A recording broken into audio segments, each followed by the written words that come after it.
We're gonna.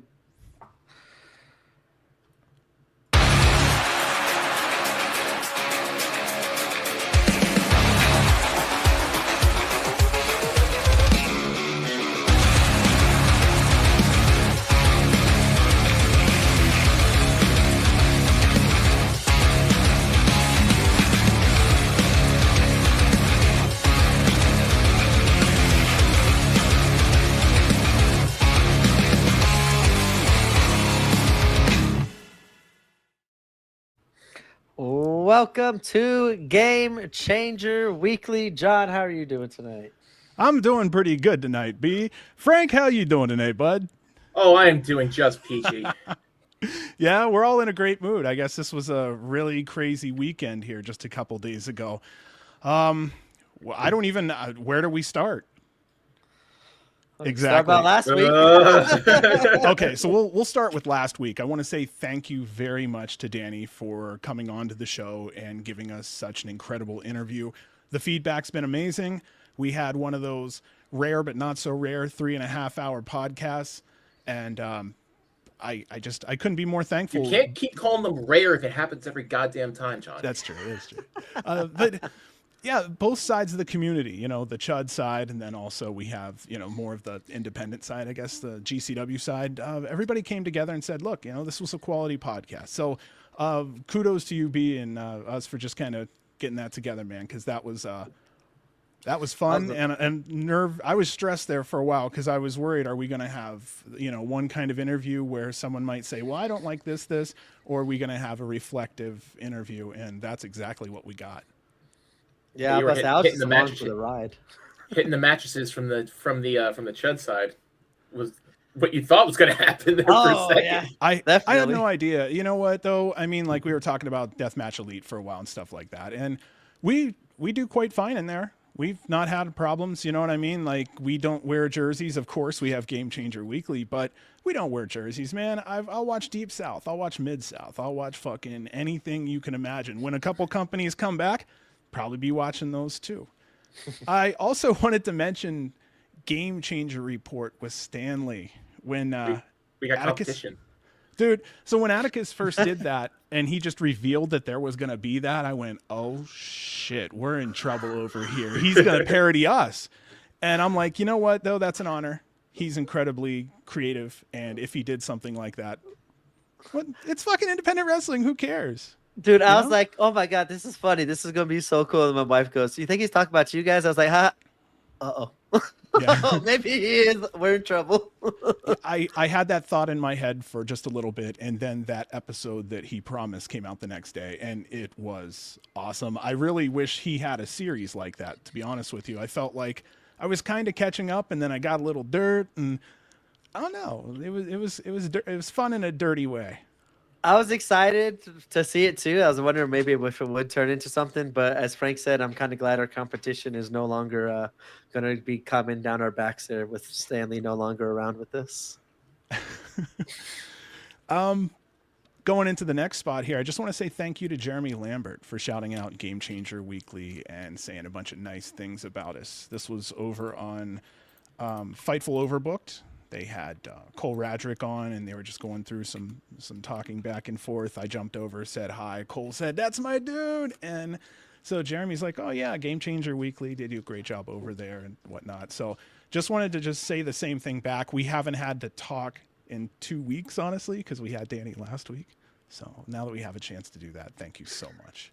And they did a pretty good job of interviewing a lot of the competitors for J Cup, too. So definitely check those out as well. On to our next news here. Next week, if you haven't heard already, our guest will be Dr. Redacted. We're really looking forward to him. So if you have questions for Dr. Redacted, by all means, please write those down, keep those somewhere, join us in live chat next week, and please get them out there. We will ask the good doctor. Oh, no, not that guy. Love him. Cube is in the house. Next would be Joey had surgery. He also had an interview where he said he's the best carry job wrestler of all time, better than Bret Hart. He did say that Bret can wrestle better, but he's better at carrying. He cited Barry Horowitz and Marty Jannetty as the two matches that he's had that has carried. I think he's saying this in jest. Any thoughts on this one? I saw a tweet before saying that now he's part dead man, so that his bicep was spaghetti and it was the worst thing a surgeon's ever seen, or something to that effect. Bro, hear me out. The Undertaker music should bring him back. The bell gongs. Just the gong and unveiling too. Unveiling of it would be cool for his return. Yeah, I'm saying, man, it's independent wrestling. Have fun with it. But it's just a Marlboro hat. I'm cool with it. Cool. So the next piece was that WWE recently announced there will be a WWE ID Championship that will be defended on specific independent promotions. My question is, let's take a guess here. Will GCW be one of those promotions where this tournament will happen? Any matches from this tournament, sorry. I think maybe one. If we're talking like having the belt defended on a GCW show, I can see it coming through maybe once. If you gun to my head, if you ask me which show would it be on, probably like a spring break or something like something where WWE is in town with GCW. Do you think one of those matches might happen in a cleaner state like New York or something, where if fans tune in, like WWE potential fans tune in and go, look, I'd like to check out the ID students, and then they come on to they turn on GCW and they go, oh. So I wonder, because it sounds like WWE is really getting behind the tournament, and they're going to actually be posting results. I think Reed's got the right idea. I think Beyond is probably a better spot than a GCW.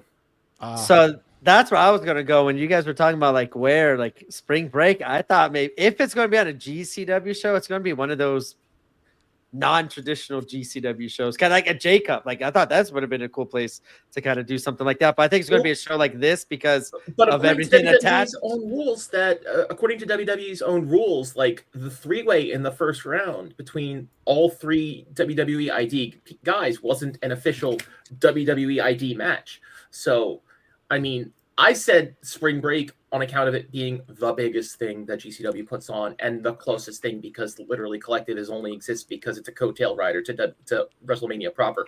Sorry for saying the obvious thing there, but that's the only place I could see it is something big where WWE is in town, where they could go send some social media guy with a camera and go take footage of it. Is at the big game of spring break, of the 8:00 Friday slot.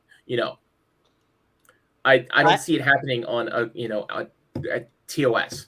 I was just about to say, I don't think they wanted, as John, you were saying, like to get more eyes on it, like a big spectacle. I don't think they want those fans kind of tuning into the whole GCW show for that WWE ID. Like they don't want the whole GCW experience attached to something that could be potentially shown on Evolve or whatever they want to show it on. I think you're on the right idea of it being a commission town show. Yep. Versus like a Jersey show or some Backyard USA type show. Yeah. My concern is just because GCW can be so raw. Do they want to even have their fan base tuning in? That's what I was saying. If WWE is trying to go the way I think that they're trying to go, where I think they are trying to get a little more dirt on their shoes, possibly. But if what you're saying is they're trying to keep that squeaky clean image, then no. Yeah. See, and that's the problem is right now it seems to be more about the image. You have Mattel and some of these other toy companies that really don't want to have their stars on a show where someone may be rubbing their dick on someone's face. The entire collection of toys in the creative match now. So I mean, like, which way do they really want to go? Well, that's the thing, and I would hope it's not going to happen, I don't think, but I wish they really would embrace it, because right now WWE has a chance to really choke out AEW from the independent scene if they want to. They just got to start handing out IDs, and that could very well happen.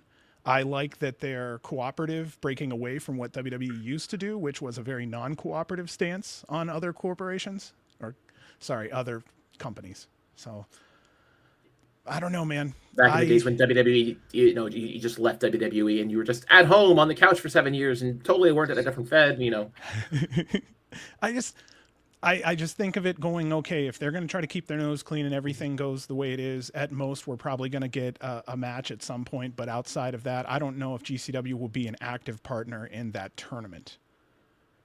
I mean, I was shocked that we were even, GCW was listed as we found this guy at this Fed back when the initial round of IDs were coming out, and I think Marcus was marked as GCW, right? Yeah. Yes. And I just rolled up on ZZW announcing WWID showcase Zeta Steel versus Zara Zakar at their anniversary show, which is kind of going back to what I was saying. CZW? Yeah. Okay, if CZW is there, GCW has to be a part of it somewhere because we kind of know as fans where they lay when it comes to hardcore. That's good. And then let's see. Oh, Fire J Media is here. Hello. I haven't had a chance to say hello yet. Clown, Reed Harris Cooper, great one. Hello, hello. I think I saw someone else here. The Real Tight Spot. Thank you, Effie, and all for the raid. ZM Zoe is here. Nice to see you. Okay, now I feel like we're a little bit caught up here. Let's see. Check my notes out. The JCW reboot in Asbury Park. I don't know what better way to put it, but it looks like there's 3 dates over the summer announced. What are your thoughts on that little series over the summer? I'm excited to see it. I liked hearing Billy Starks announced and some of the other names. It was awesome to hear. Like I was excited. And we've been saying we've been missing LA fights, and JCW kind of seemed to have gone dormant there for a little bit. So I'm for sure excited. I think this could be the best situation for JCW. Forgive me for fantasy booking here for a second, but when I saw that announced, the best way I can think of is if GCW wants to prevent some of the fatigue, which I think has been plaguing Jersey for a while, is if you position JCW as the locals show and you do homestands in like Asbury Park for a couple shows, like as they've done so far, and you give, Jersey once a month, give them a JCW show or whatever timing cycle you want to do, because I think it looked like once a month or so. And then you limit GCW exposure to Jersey to your big marquee weekends, your TOS, your, maybe homecoming, maybe New Year's, blah, blah, blah. I think that might, like I said, prevent the fatigue. That might just give it a little bit more variety because if they book this right and they book it more as your, old school, early 2010s, whatever, haha, let's have, get drunk and watch indie bangers all night type show versus the more, what we've seen more is GCW trying to lean into this storyline angle type of booking recently. That might be that difference that will bring back the crowds for GCW when GCW comes back to Jersey. And the other concern I have is right now we know the turnout's generally going to be a lot lower than GCW. Do you feel that this is somewhat of a reboot where they're trying to reestablish the brand? If not in words, but in actions, yes. Interesting. It's because like they said, JCW Jersey Championship hasn't had a show since I want to say Homecoming or even before Homecoming. It's been a while. And then you book 3 shows as a residency almost. Yeah. It to me that says like you're trying to do something different and you're trying to steer the ship from the start rather than just saying, okay, let's throw shit at the wall and see what sticks. That definitely has deliberate reboot written on it. And I think putting it in a building such as the House of Independence is a good way to make the room look full no matter how many people are there, because that building only holds 300 people in a concert. So you're saying you're going to get 150 and that place is going to be nut to butt, wall to wall. That building's only 25 feet, left to right to begin with. And then you put, somebody says, how big's the ring going to be there? It doesn't matter how big the ring could be a fucking soda bottle cap. And it'll, it doesn't matter how big the ring is. It could be a 14-footer in there, and that you'd still have the room filled. Yeah. I think he was making fun of the AEW. I was ignoring it. But it doesn't matter how big that room is. It'll always look full just because that room is so fucking small to begin with. So And there's this weird balance, of course, because I've talked about how sometimes we're seeing a lot more empty chairs because there's choices of having a bigger venue. So Brett will default maybe sometimes to bigger venue. Now, I've asked about why, and sometimes it actually does come down to amenities. If you don't have a strong, Wi-Fi signal or a strong internet signal, you can't broadcast. what's it matter what it looks like? You won't be able to see it. So I get that to a degree, but I will say at the same time, being fair, I'm sick and tired of empty chairs. I really do hope that enthusiasm comes back greater, or we go back to packed ass smaller houses where the enthusiasm level can at least And look Asbury higher. Park has that advantage of being so close to where the old school Howell, fan base is down, down South Monmouth County. I'm sorry to get too local for you, but it's where we are. That Jersey Shore side where Howell used to be, it's just that's where you want your crazies, right where they live. So I think it's a good spot to put it back in Asbury Park rather than putting it back in Ridgefield. Because Ridgefield is fun, but Ridgefield definitely screams church basement. Yeah, I see what you're saying. And House of Independence is a proper nightclub venue versus, the alternative of it being a church basement show. Very interesting. And see, I want them, if they come back though, like I want them to do like this is what I miss with them, the battle bowls, the series of survivals, Mm-hmm. like those like themed shows. I really enjoyed that JCW doing those. The March Madness, like since I was just looking at the day, like since we're so close to the J Cup with March Madness, they could do like a two-nighter or three-nighter or whatever, and throw that in there and make it March Madness kind of themed with the tournament style. But yeah, I hope JCW does come back for the foreseeable future and does some special stuff there. And then you can see where Fire J Media in chat there said no Wi-Fi or internet in France was rough. That's why we ended up getting that Saturday show released 5 days later. It was the following Thursday. Yeah, and that's why that happened there. Right below it, I'm just going to put it out there. Necro Eric, I'm with you, bud. And I know people don't want to. GCW needs to book Schlack. I think JCW could survive as more of a traditional, less hardcore Fed. But with your occasional, Tremont was booked for her show, so I know that's never going to happen. Snowball stands in hell. But I can see JCW surviving more along that that old Southern style, I guess we can call it. I think B knows exactly what I'm stabbing at right now. So I like their little stories that they had. Jordan and Griffin was a big one that went on. I think it went on too long, but at least it was like cool stories. Mason was always involved with everything. Like I enjoyed JCW, and we always talk about JCW and LA fights coming back. And so this is a good start. I'm excited because that was a strong, as you were saying, they were making a statement of being back there with a strong roster, and for 3 nights at that location, the future's looking bright, and I'm excited. All right. That will lead us into night 1 of the Jersey J Cup. Yeah, let's take a ride from Asbury Park all the way up to Jersey City.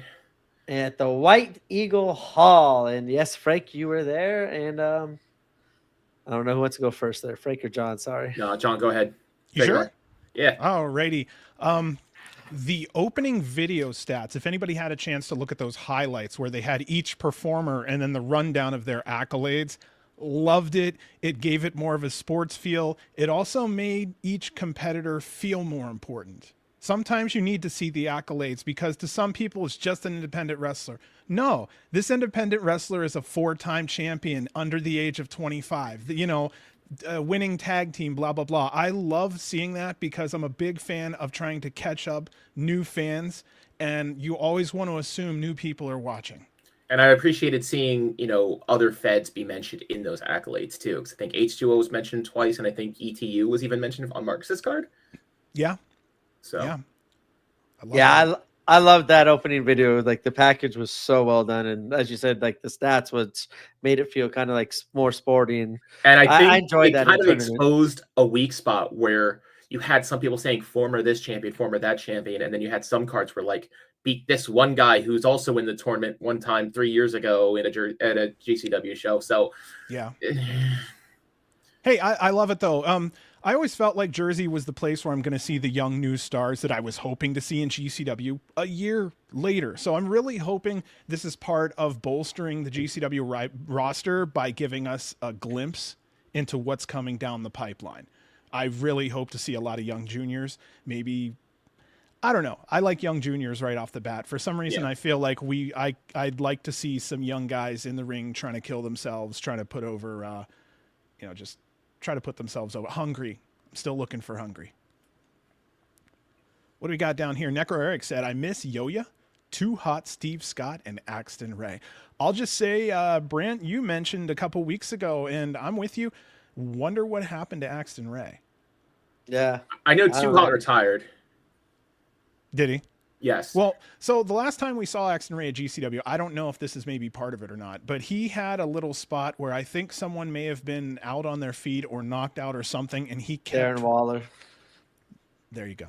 So chances are maybe that was just one of those things where they said, okay, maybe we'll see you later down the road, maybe. But we were big fans. Deceptively, his physicality was just off the charts for his size. I think he was also a male cheerleader. So that kind of explains why he was just so apt to be able to go ass over tea kettle like that so often and make it look good. Let's see here.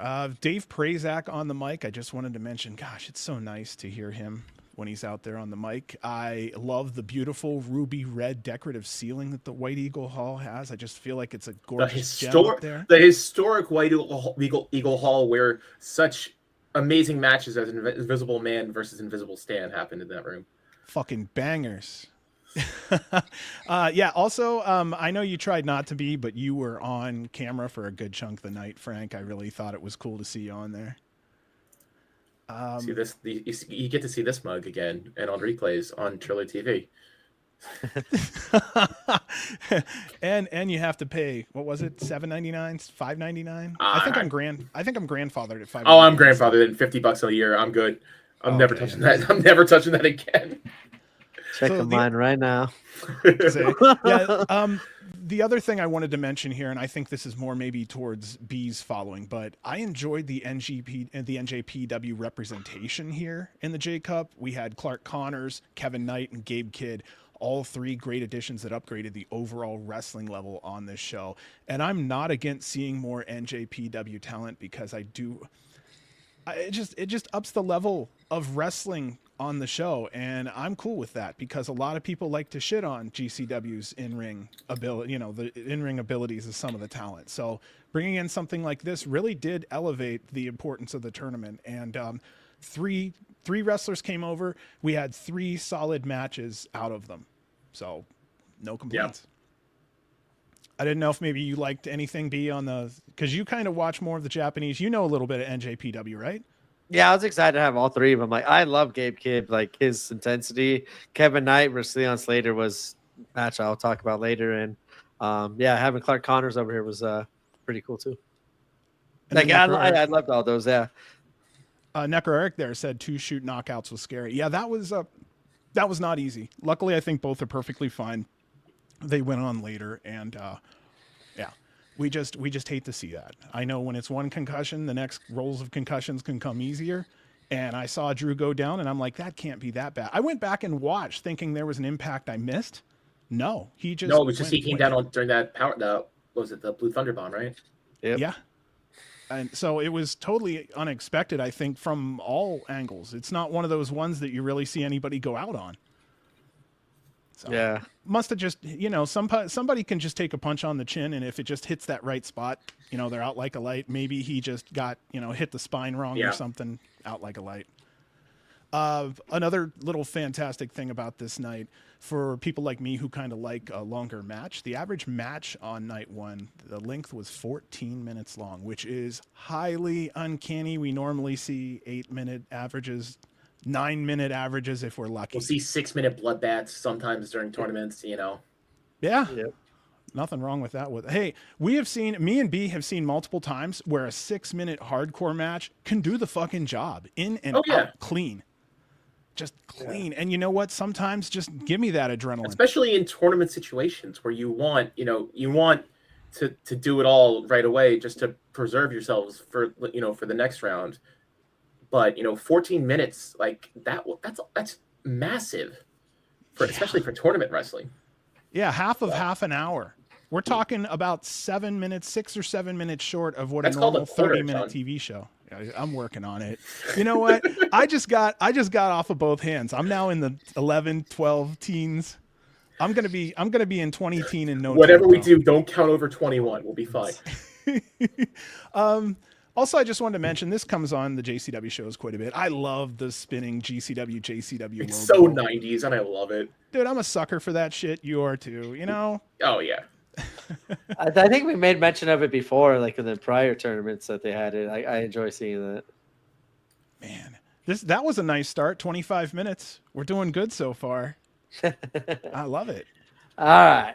Our first match of the night was a three-way match, as it was the WWID prospects of Marcus Mathers, Jackson Drake, and Jack Cartwheel.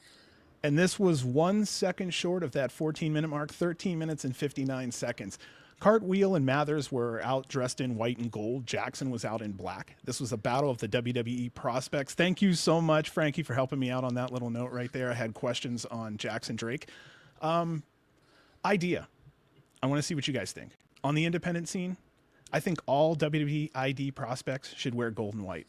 Something special that makes them stand out, even on the independent scene. Like, think about two talents going, hey, man, when are you going to get your golden boots? Just a thought. It doesn't have to be a great thought. It was just something different that we normally have not talked about. I just kind of think it'd be cool. But what do you guys think? If not golden boots, I would like to see something like the old. Do you remember when Billy Stark's Not a Faction did the big Starks brands and like half the independent scene was rocking one BSB nut and knee pad? Yeah. Yeah.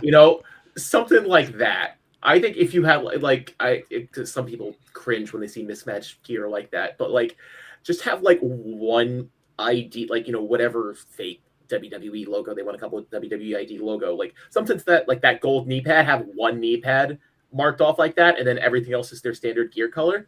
Something like that it's enough, but it's not distracting because you don't want every person who's WWE ID to be like in the same color, bookended like tag teams. Yeah. I miss even the simple contracts. Even those are pretty cool. I just when they were doing it. I like anything that makes things more fun, and I felt like it would be cool to walk in and you see someone in the white and gold gear, and you're like, this motherfucker is special. No. We need WWE ID silk jackets that are totally not Rivera jackets. like it's possible. Get your jacket. Yeah, when you're gonna get your gold jacket? Great one here said Jack and Marcus look too much like a tag team. You know what? I'd have to go back and watch that, but I probably wouldn't be surprised. And also, Necro Eric said Marcus Mathers has taken it to another level in recent months, which I didn't think was possible. He's such a star. You know what? You and I were talking big about Marcus a couple of years ago, and we go, listen, that guy, he's going to grow into his body. He's going to keep killing it. And thank goodness he's doing exactly that. Yeah, he's getting, like Jack Cartwheel, he's getting just a little bit of a push in the booking side of GCW. And I think that's where it should be. I think we should be able to make sure that we have highlight reels down the road on Jack and on others that's going through that system. Okay, well, we'll go with this one. Sorry. I agree. No, you're good. It was a complete thought. Sorry. Jackson Drake's debut. 7 years in ring experience, 4 championships to his name, 3 of those with his tag team partner Jay Malachi as the Wrestling Prodigies. Also, most recently, one half of Kids with Alexander Lev in the NWA. I know he's a heel, hence the beard. I've only seen him once prior live, which was the VXS show that was the night before the mall show, the American Dream show. Oh, okay. So I wrote the same thing in my notes. Yeah. I know he's a heel, hence the beard. I think he does it well, but I'm looking at him and my wife said the same thing. I think that's a baby face to me. He's strong. He's got good size and height.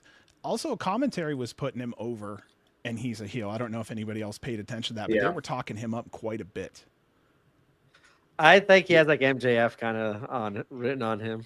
Yeah, he's gonna land somewhere. It's just a matter of having GCW's first exposure to him in a tournament setting like that with no build up. I don't want to say build up, but build up, where he's just coming in and just as a tournament entrant. And I think it wasn't a good introduction to the fan base for him, as part of it just being as in a 3-way in a first match like that. I think if he came in and did like just more of an individualized one-on-one match at like say like an Atlantic City weekend, I think we could get more out of him from that. So then something else I was really watching for in this one, and I think we need to pay more attention to, both Adam Galt and Marcus are both Eagles fans. And I think we need to pay attention to that just a little more in this match, because I don't know if I can really trust two Eagles fans in one match, especially if one... E-G-L-S-E-S, Eagles.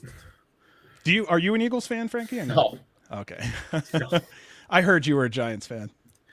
In theory, yes, because I live in New Jersey, but beyond that, no, I don't watch football anymore. Listen, my heart's broken enough by the Yankees these days. I don't need another team to get my heart broken by. Okay? Right. Hey, you know what though? They're only as good as they can afford. We know how the Yankees work. Had to get that in there somewhere. Hey, I'm right near the Dodgers, bro. I know all about. Look at that. See, he's leaving us now. Goodbye. I also want to say great job on all by the huge superplex they pulled off in this match. I don't know who it was. I like to always pick out someone in the crowd. Someone was dressed like they work in a 1950s diner. I saw that guy. I'm like, what the heck is that? Dude, big ups to him. That's cool as fuck. Yeah, okay, so look straight on hard cam and then look to the left. Just to the left is center. Second row in the back on hard cam. Okay. Dude, it was badass. I don't even know what he was thinking. Paper hat and everything. Dude, yeah, he looked like one of those like 50s soda jerk. Yeah. Jackson with a huge double Samoan drop got a holy shit chant. That was a great shot. They had a chance to really go crazy and make it a spot fest, but I wrote here they didn't. They stayed in the ring and wrestled soundly, and I think that it really it gave us action without popping the lid off too quick, especially in a tournament setting. So, also, I just wanted to say, I don't know if he's in here right now. Ash, if you're in here, great job on the ring sound. All the impacts had an excellent bang sound, and great job on that. There we go. I'm done there. Frank, you want to go or me? Oh no, sorry. I thought I was gonna. No, you're good. Go ahead. I just got a quick one here. Like I wrote the same thing as you did with Drake. I saw him one time at the Rival. He looks like he has a lot of potential. I thought this was a good WWID match that kind of shows what the WWE might look like in 5 to 10 years with these talents, which was kind of exciting to see happen in a GCW ring. Jack and Marcus really showed their growth in wrestling maturity in this one, and I thought this was a great opening match for the tournament. And I think in terms of booking, I think everybody sort of knew that it was going to go to Marcus as like the home team of this one. I mean, I don't want to downplay Cartwheel as not being the home team, but it's definitely, I think, out of Marcus and Jack Cartwheel, I think that one was going to go to Marcus. So yeah, Cartwheel's West Coast, man. That's his territory. Yeah. He's not on home territory in New Jersey, that's for sure. Our winner in this one was Marcus Mathers with a 450 splash on Jackson Drake. And my last little message here, I wrote down, I was watching Jackson. If there's a shot at giving someone new a chance at GCW, someone young, someone driven, I feel like he's one of the ones I'd like to see given a chance to come back again. He looked very capable, and I'm curious to see more of him. What were you Carte blanche. Say theoretically he was booked for March in Atlantic City. Okay. Who would you book him against? I'll tell you who I'd put him in a tag team with. I'd put him in a tag team with Kerry Morton. So up Grim against Reaper. You'd put a young and old, huh? Him and Grim Reaper. Just to start him off as a heel. Yeah. I think he has a good heel work. Get him off in a local, like just to kind of. It has to be like a quick 4 or 5 minutes. Doesn't have to show much, and kind of expand and grow on the time and everything, and what his potential is as we see more of him. That's how I just envision him, just off of seeing him twice. I'd put him up against Alec Price. That'd be a good match. Drake and Price would be a good one. Great one down there. Drake and Deppen. all the roads used to lead through Deppen. So Yeah. he's another one that I'd like to see him come back and go, all right, let's see what you got, Drake. If we're talking about like one match, like I thought like maybe the next match, like just to kind of introduce him, and as Frank was kind of saying, to start the build on him. I think that's how I would start the build. But Deppen, everybody makes the joke, haha, Deppen's the gatekeeper, but he is for a reason. Like, because we're talking about carry jobs, like Joey before, like. Yeah, like we've always said, like, we don't mean it or ever say it in a derogatory way. Like that's like a staple. Like you have to go through Tony Deppen and prove that you can handle and make it in GCW, and he was like kind of the standard. Yeah. Now, who do you think's doing that now? Is that who, Joey? You think, or who's taking the young talent? If you got, I mean, just mentally off the top of your head, who? Do you think's really Joey really had that air to him, like old Taker did, where Taker was bigger than the belts and he didn't need to be in a championship match, and it was always Joey. Yeah. And now that Joey's out, I don't want to say Cole, but I think Cole's the closest analog we have to that right now. What you're saying is, if you took a blueprint, you would say that he would be fitting the blueprint the best. Yeah, and I hate to say that, and I hate to curse Cole with that, but yeah. Great one said, if it's Lucha, it's Gringo, and Gringo was going to be the next words out of my mouth. Yeah. Gringo can sort of do everything too. He's so fucking capable. Love that dude. Yeah, 100%. I think that was it for this one. Yeah. Was there anything else you guys wanted to mention about this match? No, let's move I think on. it was just WWE ID, the future. It was unofficially because I was checking the WWE ID Twitter, and not a peep of that match was ever mentioned. So I mean, I think that was a wasted opportunity not mentioning that match at all. That's what gave me apprehension about including GCW in the tournament and overall, was the fact that we have matches going on, they're not being announced, or they're not being shown. FSW, local down the street here, will have a match. They'll report it. Yeah.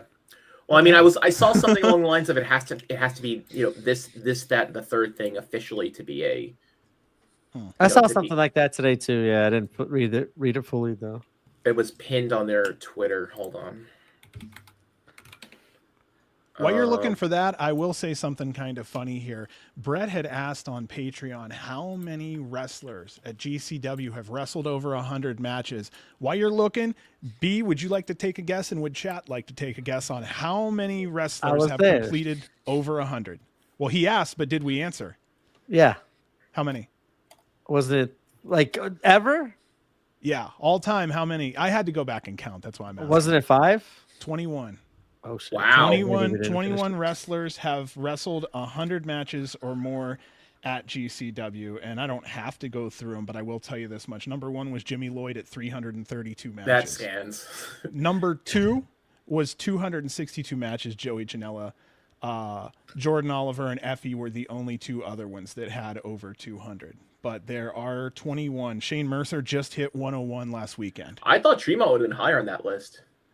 Tremont was in the 40 or 50s off the top of my head. Wow. Don't quote me there. Nick Wayne had 97, Dark Sheik 96, Alex Colon 96, Cartwheel 95. So there's two names out of those 4 have a possibility to crack in 100 in the next month or 2. We haven't seen Sheik in a while though. Yeah, I think on that I think they're going west soon, next week or so. So that's a possibility out there. Necro Eric said that Mance Warner's the measuring stick. What are your thoughts on that one? I think the measuring stick, but not the gatekeeper kind of thing. Not like to not like yourself to GCW. I put him as one of the ones that needs to be kind especially of if they're positioned more as a brawler. I can see Mance. Yeah. But if you're going more technical, because I think Jackson Drake leans more towards the technical side, I think that's more of a Cole or a Tony thing. And it's like anything on the UV side usually goes through Murdoch. Yeah. Yep. I was going to say Murdoch. Yep. All right. Our second first round matchup was Clark Connors versus Arez. 10 minutes long, a very fun fight around the ring. I enjoyed their fight at the bar, and I'm sure the bartender really loved cleaning up the spit all over his counter. Think about that when you buy a drink next time. Ares, like always, well, you know what I mean about safety and all this stuff. I'm sure the bartender loved getting out fresh rags and wiping down all the shit on the bar. Ares, like always, added a unique flavor that won't be found in any other match on this card. He also looks evil when he smiles. The contacts just made it all pop, and in this match it showed. This was Clark Connor's third time at GCW. We'd first seen him at Bloodsport where he faced Royce Isaacs. He has a great look, 31 years old, 7 years in ring experience, a two-time IWGP Junior Heavyweight Tag Team Champion with Drilla Maloney, as the Bullet Club War Dogs. I put here smart, highly interactive with fans, and an excellent heel. What are your guys' read in this match? I was joking around with my little crew over on the wall there, and I put the over under for the hover kicks at 7.5, and it hit at like 11. I think we counted. So I put it way under. I should have put it higher. There's always next. I hope there's a next time. I really like Connors. He really knows how to dig under people, get under their skin. I really like that a lot. What do you think? Yeah. I like this match. I wrote a bunch of stuff going into like as the match was happening. Then at the ending I erased it all because everything I typed in. Yeah. Why are you going to cheat the people, B? I want this to be on Reza Zero. I was hoping this would be a cool showcase for him. I wanted him to go far in this tournament. I thought like that's all I want. I hated like the beginning of this match, how they kind of fought on the outside. Like I feel like for me, my vision of JCW is the more, as you were saying, Frank, the more traditional like wrestling. You could do South Race or whatever. Yeah, in ring wrestling. I more pure rules and stuff. Let's talk about brawling outside the ring a little bit later tomorrow. That we'll talk about that on the other show. But but then even like that was my vision of the whole first tournament. I feel like that's what the first tournament was so cool because it felt like everyone was competing for like this prestigious thing. There was like real rules being enforced. Down on the mat style, in the ropes. Yeah. And then Jordan's first offense, he fucks it all up by going on a brawl with Mance Warner all outside the UCC Center. So that just ruined my JCW hopes. But I mean, that's kind of what I was thinking about during this match was I want Arez to have a showcase year, but I also want this JCW title to kind of stand out and make it different than the other titles. And that's what I was kind of talking to you, John, before the podcast. And I just feel like that's what the titles need, and to make them feel special and have them more bring uniqueness. Cause it feels like right now, like, yeah, the belt's changed, but there's nothing going on with them even still after all this change. And, with this being kind of the first time seeing the JCW title being defended since Hammerstein, I wanted more out of it going into this tournament. And I thought this was a good match. It was nice seeing Clark pick up the victory. Or it was nice seeing Clark back in. I was kind of disappointed he picked up the victory. And I had a quick shout out to Dan Maloney for doing all the great things that he's doing out in New Japan as well, like you did, John, because we saw Driller Maloney and like first time in the UK, and I was like, he is awesome. Like, I want to see more of him, and to see him killing in New Japan's been pretty cool. And I'm so sorry, for a second I was off my screen. I was looking at something I couldn't see there. It just made me think for a second. Ares has been so much more than I guess we maybe have thought of. He's at 61 matches at GCW. 61. And wow. I'm proud to have him, man. I remember me and you were going crazy about him from the beginning because his style was just so different. And it's so hard as fans who've been watching for 20, 30 years or so to find anything fresh. And he was giving it out in handfuls. Exactly. Yep. Did you see this breaking news? There we go. That's what I was just about to pull up. Yeah, breaking news. Spoiler alert for the end of the podcast, but Masha is defending her title against Super Crazy. I've spoken on this before, and I think this is the epitome of one of those like local hero defenses. Yeah. I don't hate it, but it's like, well, we'll get more into it later. You both knew exactly what I meant by that. Yep, absolutely. I know it's Super Crazy, so it's not just some whoever from the city that they're in, but everybody here can read exactly that it's gonna be a good match, but it's gonna be a Masha retains. Yeah, I'm definitely be hitting that later for sure. Yeah, I think the one message you should bring up was Great One's first one about Bullet Club, about bringing in Bullet Club. On these two, like if we're talking more, in kayfabe, bracketology and all that. Like, Mm-hmm.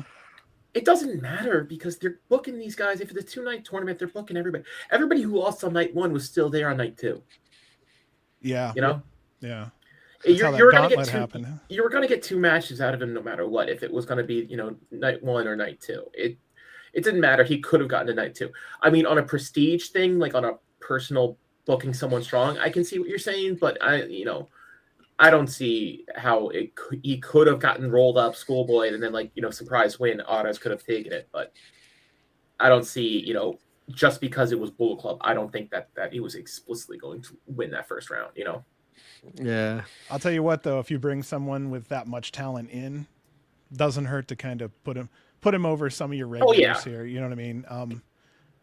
Just we're adding a new spice to the bowl, so I'm always cool with that too. You know what I mean? And especially if it's a solid performer. We're not watching Dickie McDickerson from fucking. He was California my favorite when I was growing up. No, bro. Yeah. Oh, dude, DMD was my favorite back in the day.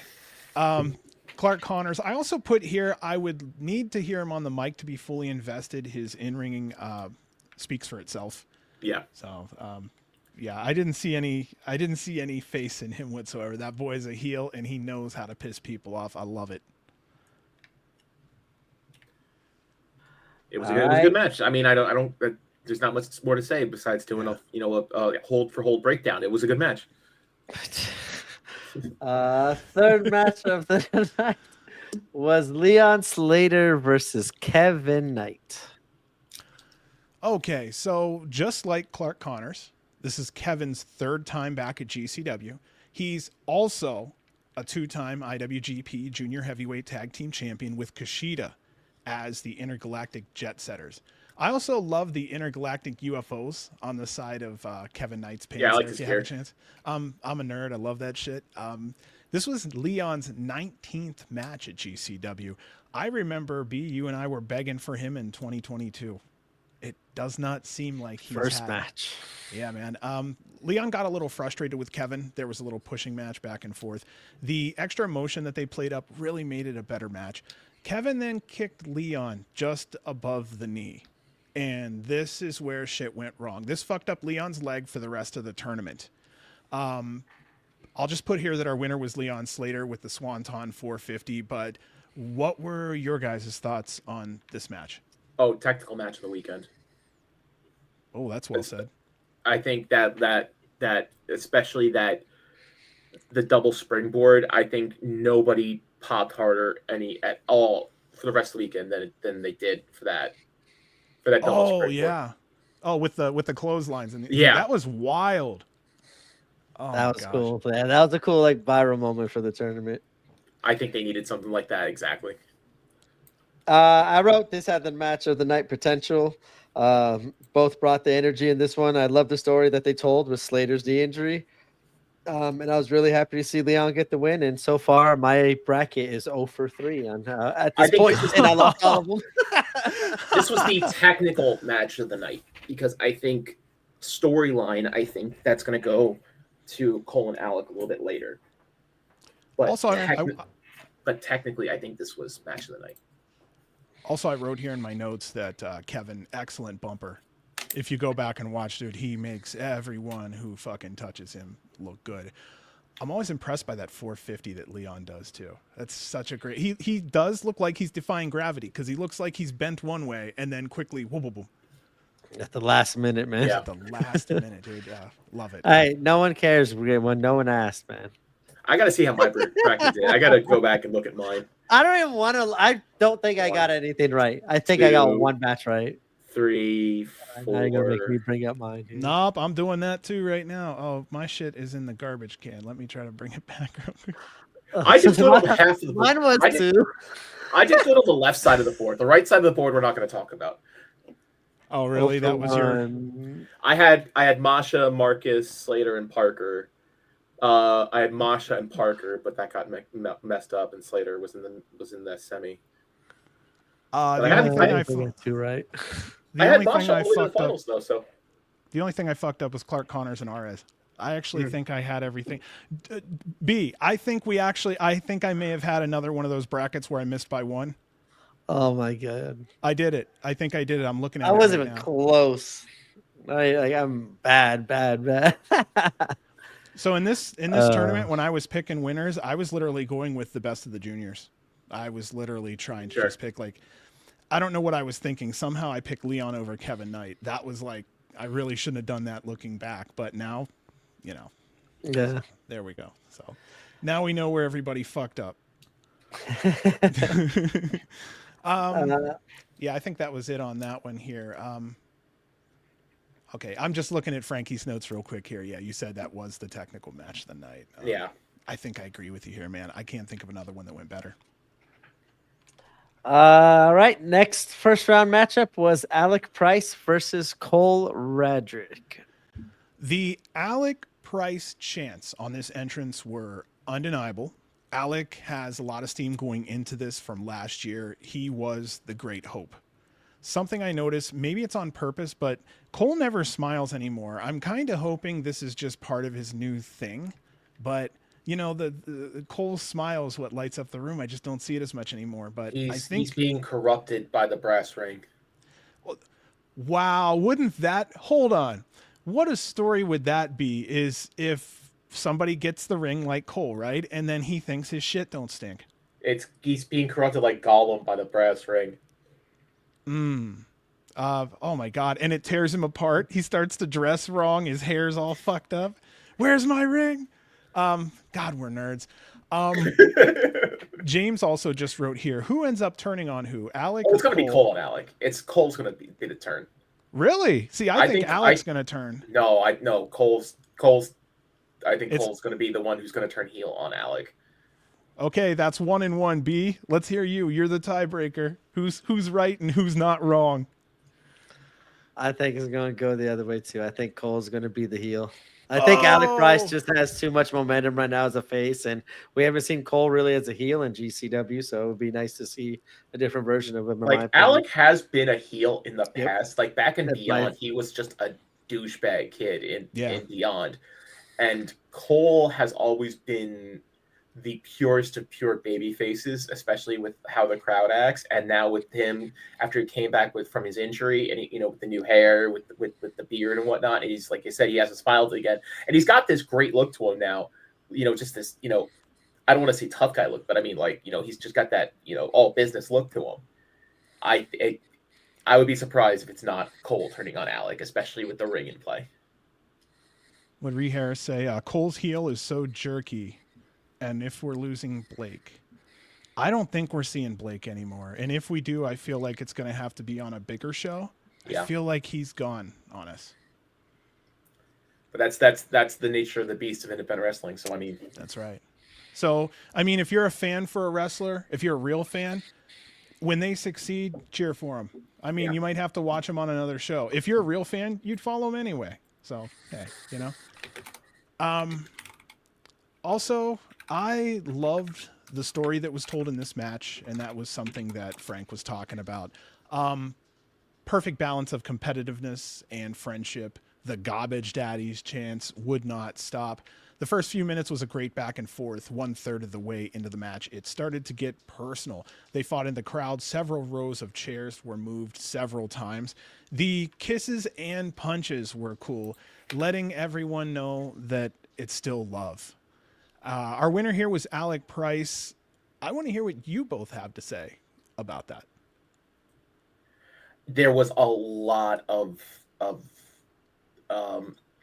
just talking to each other in the match.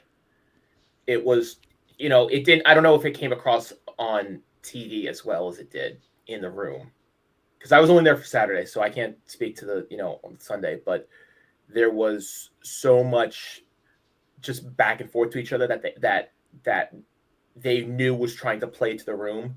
We were just waiting for "I'm sorry, I love you" with a super kick. Oh, that's how that entire match was playing out to us. Like, we were just waiting for it, and they were towing that line so closely to just screaming "I'm sorry, I love you," to just knocking each other out. Waiting for them both to say it, and then exactly. double knock. Yeah. No, I think this one was really interested to see how it would play out, and I think it hit everything I wanted. I loved how they told a great story of knowing each other's moves as brothers throughout this whole match and knowing what was coming next, and all the counters and counters to the counters was cool to see. As you were saying, Frank, they just knew each other good, and hearing the talking, I couldn't hear like maybe as clearly as you said in person, but hearing all that talking, you could feel the emotion in the match, and you could feel they're like, hey, like I know like we're fighting for the same thing. So like I don't care if I beat you, like I'm trying to win. And it was cool to see them kind of turn it on and not kind of get soft on each other. And I thought that was pretty cool throughout this match. James also said we can see that Cole's been conflicted with his brass ring. I think it'll cost him and he'll turn on Alec. Man, I'm in the minority here on this one. I think just because I've seen Alec as a heel before, not like I want to see them switch roles and he's such a good heel. He is such a good heel. This match was the second longest match of the night. It would have been first if it went 17 seconds longer. And to me, I felt like this match solidified the team in front of the fans' eyes. It just showed that even through all the bullshit, they're still a strong, cohesive unit together. And that's always a feel-good story. I think this was a better. Oh, sorry. No, good. Go. I said, I think this was a better match than, this was a better story than a match, but, not by much. Like, I know there's certain matches that are just great stories that are middling matches, but this conflicting, two brothers fighting for the same thing, I think it's a great story. The match was great too, but this was a better storyline match. And I think the previous match was a better technical match. Not going to argue that. Yeah, like I like the story that they told though. Like as like I feel like Cole had to like go into his bag to kind of outdo Alec, and Alec kind of had to counter a count. Like and I just love the psychology that they both. Yeah, there was the corner kick, the one more time because this guy's trash, where Cole dodged it, and then Alec anti-dodged it right back into him by switching corners on him. That I loved that. That was like a big key move too. But there was all those little details that they told throughout this match, which made it stand out in a different eye for sure. This goes back to what we were saying about performers spending time putting a story together so that it gives us a little more emotional attachment. This was a great example right here. Yeah. All right. Our fifth first round matchup is Drew Parker versus Rich Swann. This was Rich Swann's birthday. Happy birthday, Rich. 21 years old. Parker wants to sing happy birthday, but he said his voice is messed up. I don't know if anybody had a chance to hear it, but he sounded bad. Oh, Drew, he sounded horrendous. Dude, Swann was feeling great, happy, singing. Rich ran around the ring to deliver a boot, one of my favorite things that he does. I also wanted to, I said this for a minute just to say, Ash, also, if you're still on here, I like the far away camera view so we could actually watch him run around without camera switches. I don't know why, but it just looks cool. Like, hey, he's running around the building. It's better as a oneer. It's better as a oneer. Sometimes when you only have the close-up, like, ringside cams, I can understand the switches. And I think the quick switches are cool shots sometimes, but having that long range runner, that oneer, yes, where they just catch the entire lap in one camera angle is great. What about you, B? What you thinking over there? He's the first one to drink. Damn it! Drink. All right, Mountain Dew for the. Oh, you're on. Is that Baja Blast? No, this is like the new like Voltage. It's pretty good. I've been trying like all the random Mountain Dews as of late. Stick with Code Red and Original. Those are the two, man. Those are my two. Yeah, this one's not too bad. No, I liked it. I wanted to see Drew in a different light, and this tournament was going to be. The man himself has answered. Oh, here we go. Yes. GPW says that was me not demanding that my cam ops run around the ring. Yeah, I think it's a little easier to go with that one shot. Yeah. But yeah, dude, I just wanted to let you know that, here we are sitting here, 2 out of 3 of us were like, yeah, man, that was really cool. And then once B heard it too, he's like, So I just wanted to let you know that, those two things between the mat being mic'd, the ring being mic'd beautifully, and that one shot was awesome. So good job, man. half the time I feel like when you do your job, we don't mention you. But when something new comes along, you hit us with, it's just cool. So, Yeah. I mean, kudos to you, brother. We love you. Yes. Yeah, I just want to see Drew in a different light, and I was excited to see this in this tournament. Him against Rich Swann I didn't expect it to be as a comedy as it kind of did turn out to be, but Birthday chops. Give the birthday chops to the quarter. I loved it all. Like Yeah. Seeing Drew have fun was good to see, and yeah, Drew picking up the victory. I was actually kind of popped with that. I wanted to see him go far, but I wouldn't have been surprised if he lost in this first round and had been done and over with too. So I was happy to see him pick up the victory and see him move on to the second round. That's one thing cool real fast I enjoyed about this brackets. They actually like stayed with the brackets and like in the order. Like I feel like in some of these other tournaments they don't ever stay in the brackets and like or they ever give even brackets, they just give us the names and sometimes they don't even figure it out. They just say here's the four first rounders and you figure out what the pairings are, you know. I really enjoyed though having like a set like, hey, this winner's going there. My dumbass couldn't figure it out at first. First time I filled it out, I was like, where am I putting this name here? I figured it out though. But I shouldn't have said that out loud, I guess. But it was pretty funny. It was pretty funny doing this. I was like, what am I missing? And I was like, oh shit, I put it in the wrong spot. We're watching in live in real time. Figure out how graphics work. And Yeah, we're it listening. bad. We're listening and not judging. Good, thank you. We listen. We don't judge. Is that what it is? Yeah. You go first, B. I suck at doing graphic. Dude, I didn't go on. I'm not even gonna go on and tell what I had to do these stupid brackets. You guys gotta tell me the easy way how do you do your brackets? Okay, yeah. What I did with mine, I opened mine up in Photoshop, and there's a tool where you can just put in written words, like type it in. You just click and expand. I can show you how to do it. It takes like 20 spray paint from a 2-year-old. Hey man, fuck it. It's independent wrestling. I'm gonna say that all night. Tell me how to do that. That was funny. But it was cool to be able to see it like play out though. Like we get to see like this winner's gonna face this winner. So seeing who Drew possibly was facing the next round was cool. Like seeing all those kind of matchups were cool. Yeah. What did you guys think of my pre-match motion graphics? That was awesome. Fuck yeah, I'm a huge fan. Also, I noticed that WWE just did something to their motion graphics where it's even like wilder looking now. So if you get a chance, check that out over there too.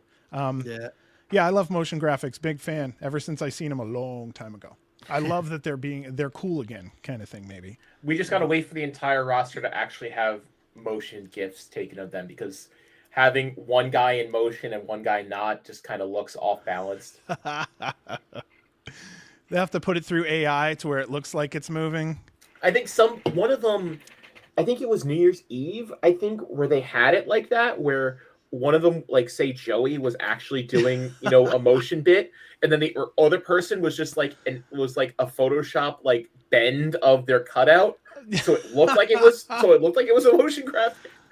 So I'm actually big on that. If we can get to a point to where we can do like cutouts to where we just take this person's arm and actually just move it up and have they literally just did like their headshot, and then they just like tweaked it so like it was like a flex in Photoshop. It looked off, but you couldn't really tell why. So oh shit. All right. Grim Reaper's motion graphics is just a cloud of weed smoke. It's not even him, it's just a cloud of smoke. Wouldn't it be cool if the motion graphics is just him blowing one large cloud? Wouldn't it be cool? And then it just disappears. All right. It disappears like a genie. That's fucking great. Smoke bomb. Smoke bomb. Reefer the genie. Yes.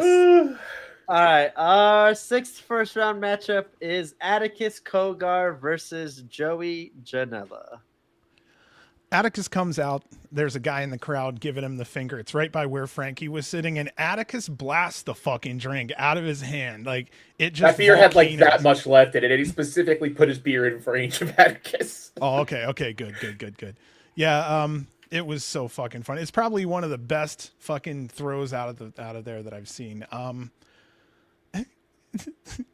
Fucking say microman is just as all right. So Atticus comes out, guy in the crowd. Yeah. So Joey was wrestling with a torn bicep here, but he still has the upper hand early once they fight to the stage, everything turns, and Joey is primarily a wounded duck for the remaining 10 minutes or more of the match. He still got in some offense, but nothing sustainable. For me, I just felt like 17 minutes was a little too long here. I think we got the point around the 12-minute mark or so that we know he's injured. We know he's going to be out. Plus, the next night, he came out to make sure we knew that he was injured by jumping back in and going through. Atticus Kogar won this. I felt that this was a decent match for a guy who's injured coming in. Joey was yelling and cussing, laying on the mat, which reminded me too much of Alley Catch from Hammerstein. Yeah. And the first thing I remember from that was how it killed the mood at the show. Now, I don't know if that really happened here because we kind of all knew Joey was injured, and we've seen acting from Joey before. So we kind of went, all right, he's just selling the injury. We weren't as worried for Joey, if as terrible as that sounds when I vocalize it, but we weren't like, you sort of know Joey is working when he does stuff like that. It was, we had premonition on that one, so anything he was going to do was just reinforcing what we kind of already knew. Mm-hmm. So then Clown asks here, if Joey is out, does Sabu still get a retirement match, and if so, against who? Okay, let's by the linear rules of the Sabu's retirement match championship, then Atticus. I'm 100% there for it. My question is, I'm just being fair. This isn't going to be easy for anybody who's up against Sabu, because you're talking about an older gentleman who does not have the legs on him, which means there's going to be a lot of lifting at times too. As long as he can do that, I think that would make for an excellent match. Plus, and it plays into Hammerstein. There you go. Yeah, the first Hammerstein show, the whole angle and everything. And it's I didn't even think about that. No, you're right. You're absolutely right. I'm talking about the first Hammerstein show because Atticus didn't have a match. He came out, Mance Warner. Right, 440 just got fucked up by ECW back at that show. Yeah, I forgot about that. Just Sabu and Mance, I think that was it. I don't even think Mance did anything because he had the broken leg at that time. Yeah, Mance was just Sabu. On that show. Yeah, I think he came out to chat, get in Atticus's face, and then Sabu came out for Fonzie the save. Came I think out. It was Fonzie came out. Yeah, Fonzie was Sabu. Yeah. So I think that would be a cool callback. Sorry. No, you're fine. He just asked then, does Sabu want Atticus? Do you think Sabu's going to want to take skewers? Well, I don't. At this point, that's something he doesn't have to do a jump for. If I were him, I'd skewer it up, baby. Why not? Tag match sounds the most likely. It does. So you want to hear what I kind of think, and I don't want to. I'm just wondering if maybe we get RVD and Sabu in a match against two people, but I don't know who. Against the Kogers, yeah, the Kogers. And great one, you guys know, you're Vegas people. He lives here. That's a drive down the street, man. That's no trans he has to pay for. That's, you know what I mean? There's no hotel there he has to pay for, so he can shell out maybe a little more to make sure we have somebody like RVD come in would be excellent. And then that would be a classic, RVD and Sabu on 420 again on 420 together again. Yeah. I think it kind of writes itself there, doesn't it? Yeah. I think sometimes wrestling's easy. I feel like I was hesitant to say it because I feel like in a perfect world, that's the truck getting ready to come over the hill. I feel like I can hear it, and I feel like it might be. Spring breaks on the 18th. Well, then that gives him close enough. Yeah, we'll call it pregame. It's perfect.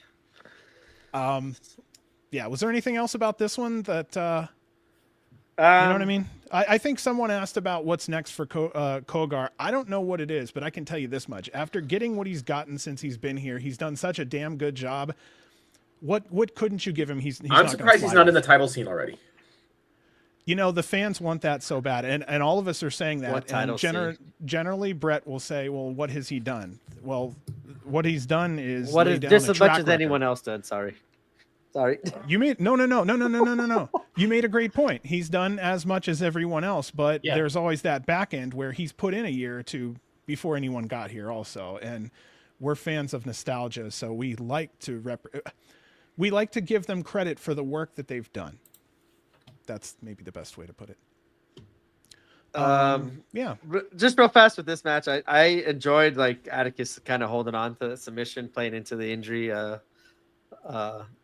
I wish he would have held it on a little bit longer though, just to kind of sell it a little bit more, especially because Joey showed up the next night, and then they kind of finished it. But Reed, the clusterfuck is on the last night of Sunday. the collective. Saturday and midnight. Saturday. Yeah, Saturday, 11:59. If you're there, I will see you.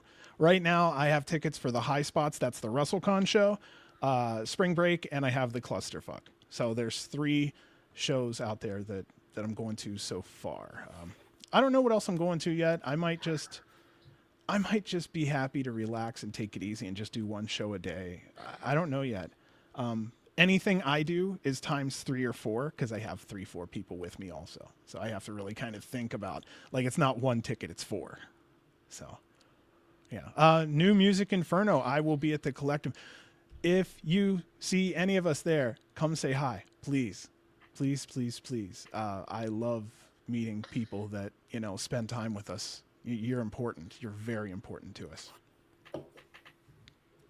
That begs the question, who will challenge for the title at Spring Break? Okay, what do you guys think here? I'm about to say, I think we'll get there later. Should I save this for later? Yeah. Okay, stick with us, James, because, that's one we'll definitely be talking about here later. Yeah, because we're still on night 1 here.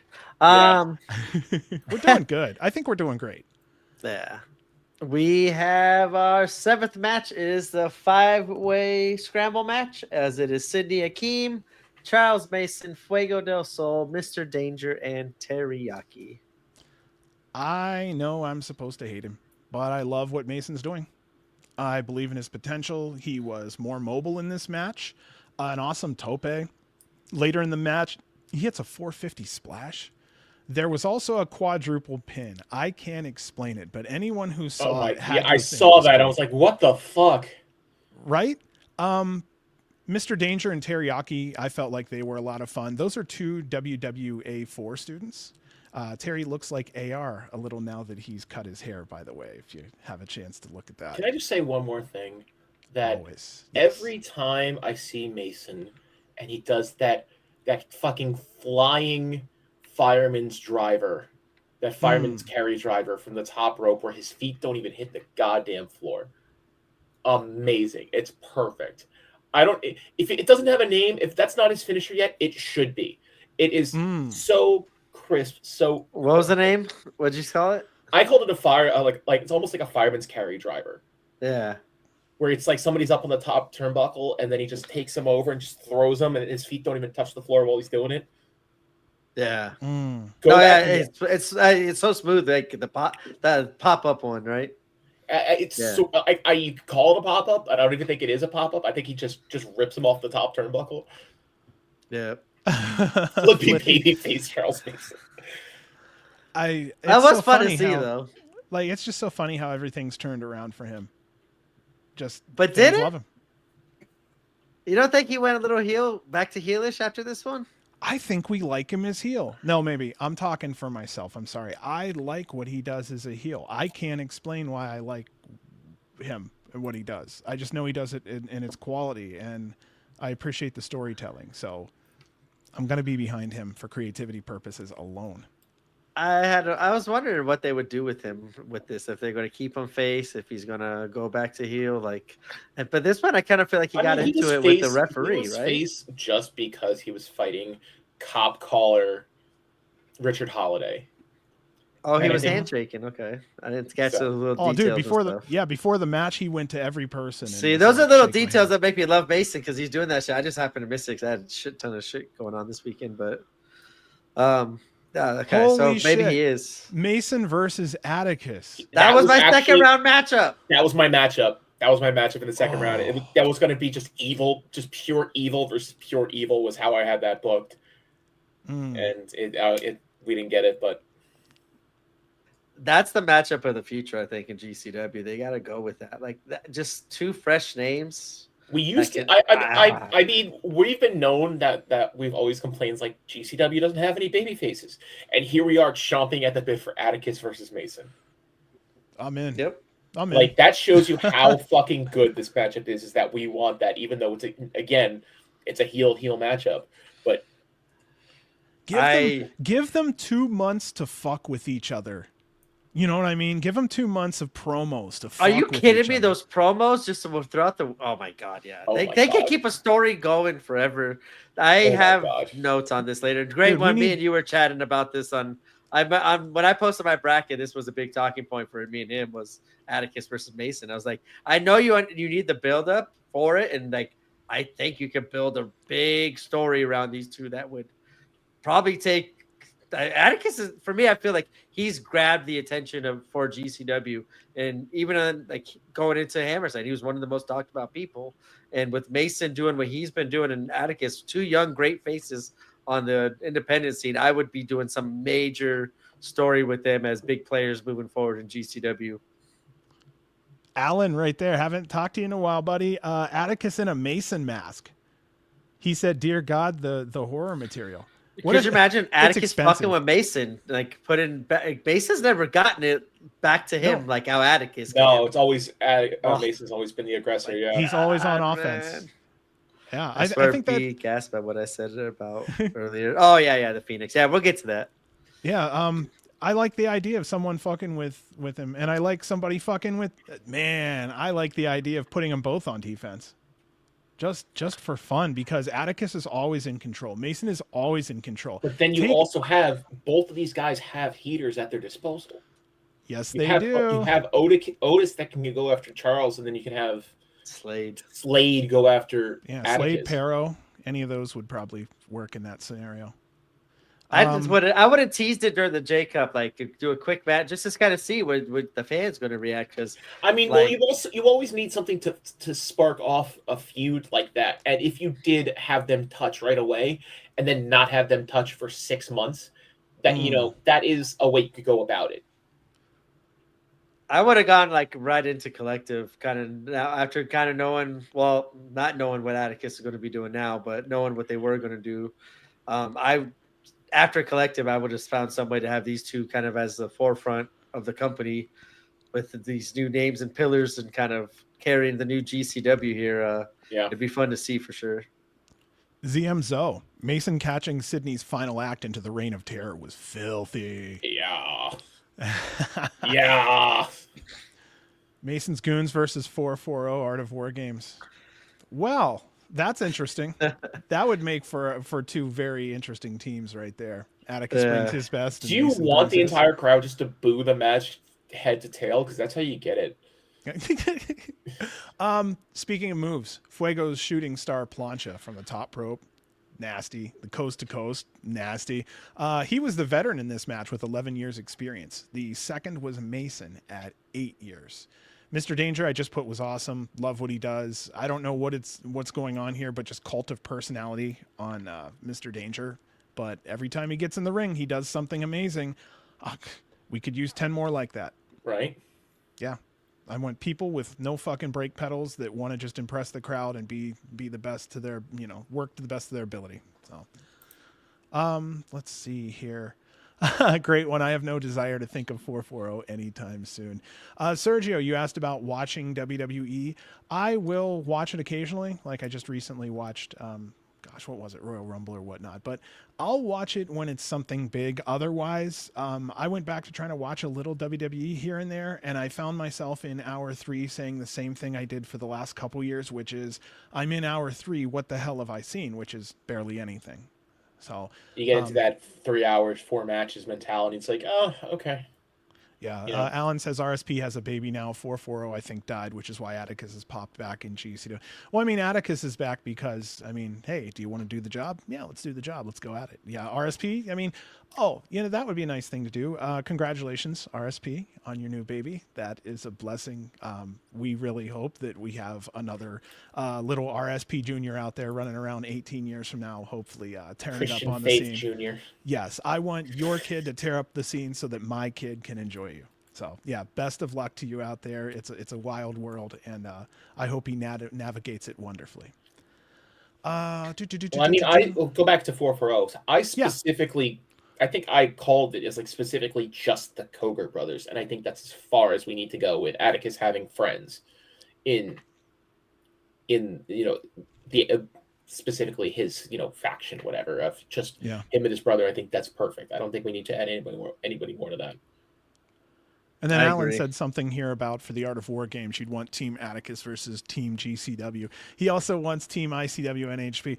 A lot of fans want that. Remember that in the independent scene, I'm learning it's not company as much as it's individuals. Like, Brett is GCW.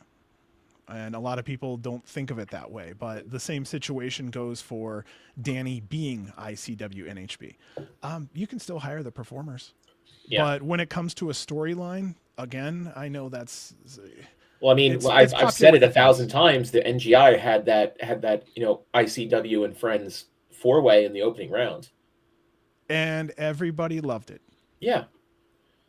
So, I mean, I know a lot of people really do ask about companies and whatnot, but if you really sit back and look at it, man, it's 1, 2, maybe 3 people that are the top 3 companies. And it's very simple. There's not as much, what's the word for it here? There's not as much tribalism as people think. It's more like, hey, man, I've got this much. Do you want to do the job? Yeah, I'll see you there in 2 weeks. It's not like Atticus. People go, oh my gosh, Atticus is this.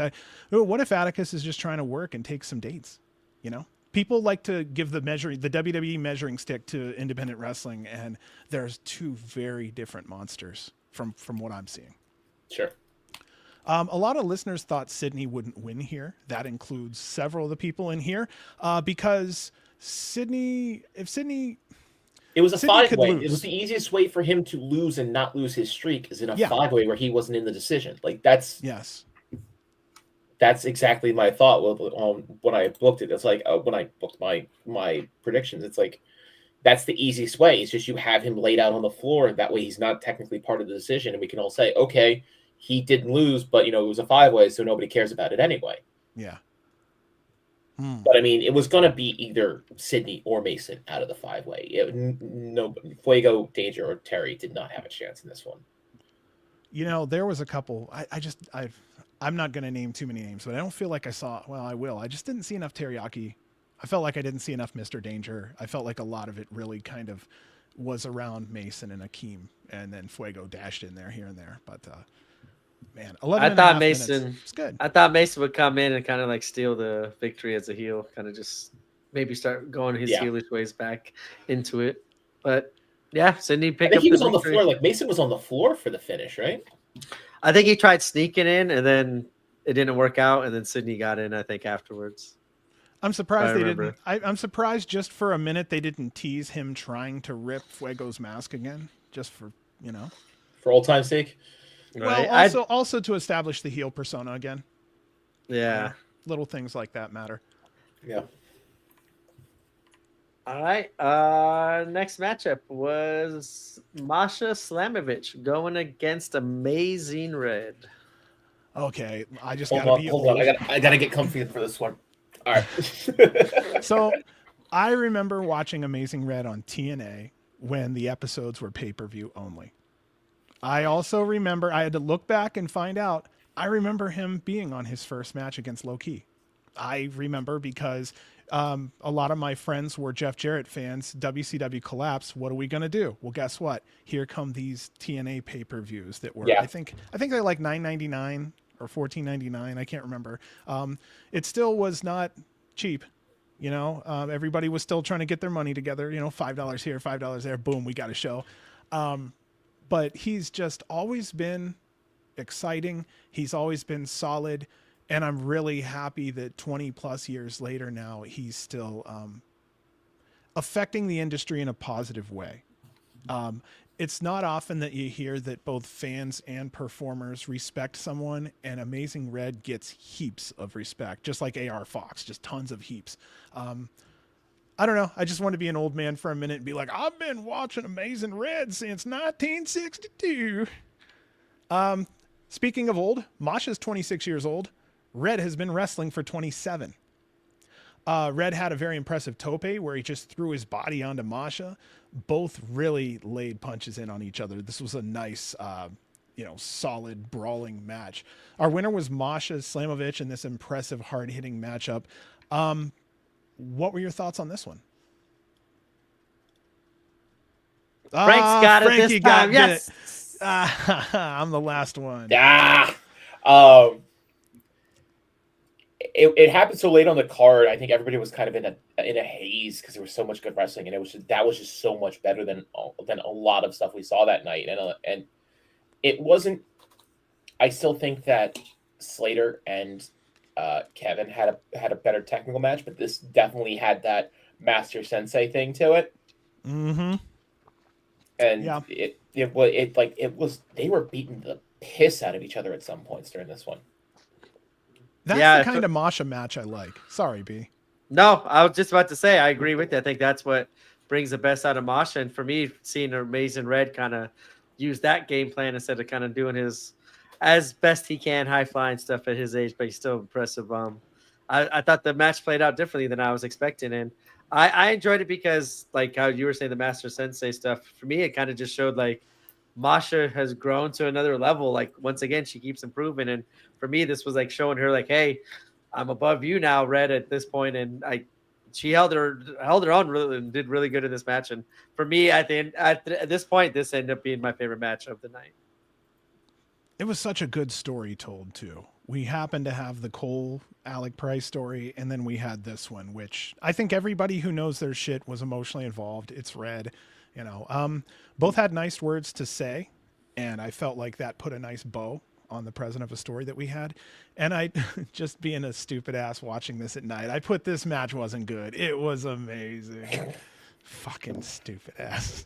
At 2 a.m, it was funny, all right? You wrote that high off your ass, didn't you? Maybe. No comment. It could have been 7:30 p.m. and I was high. Who knows? All right. Our main event of the night was a non-tournament match, as it was Gabe Kidd going against Homicide.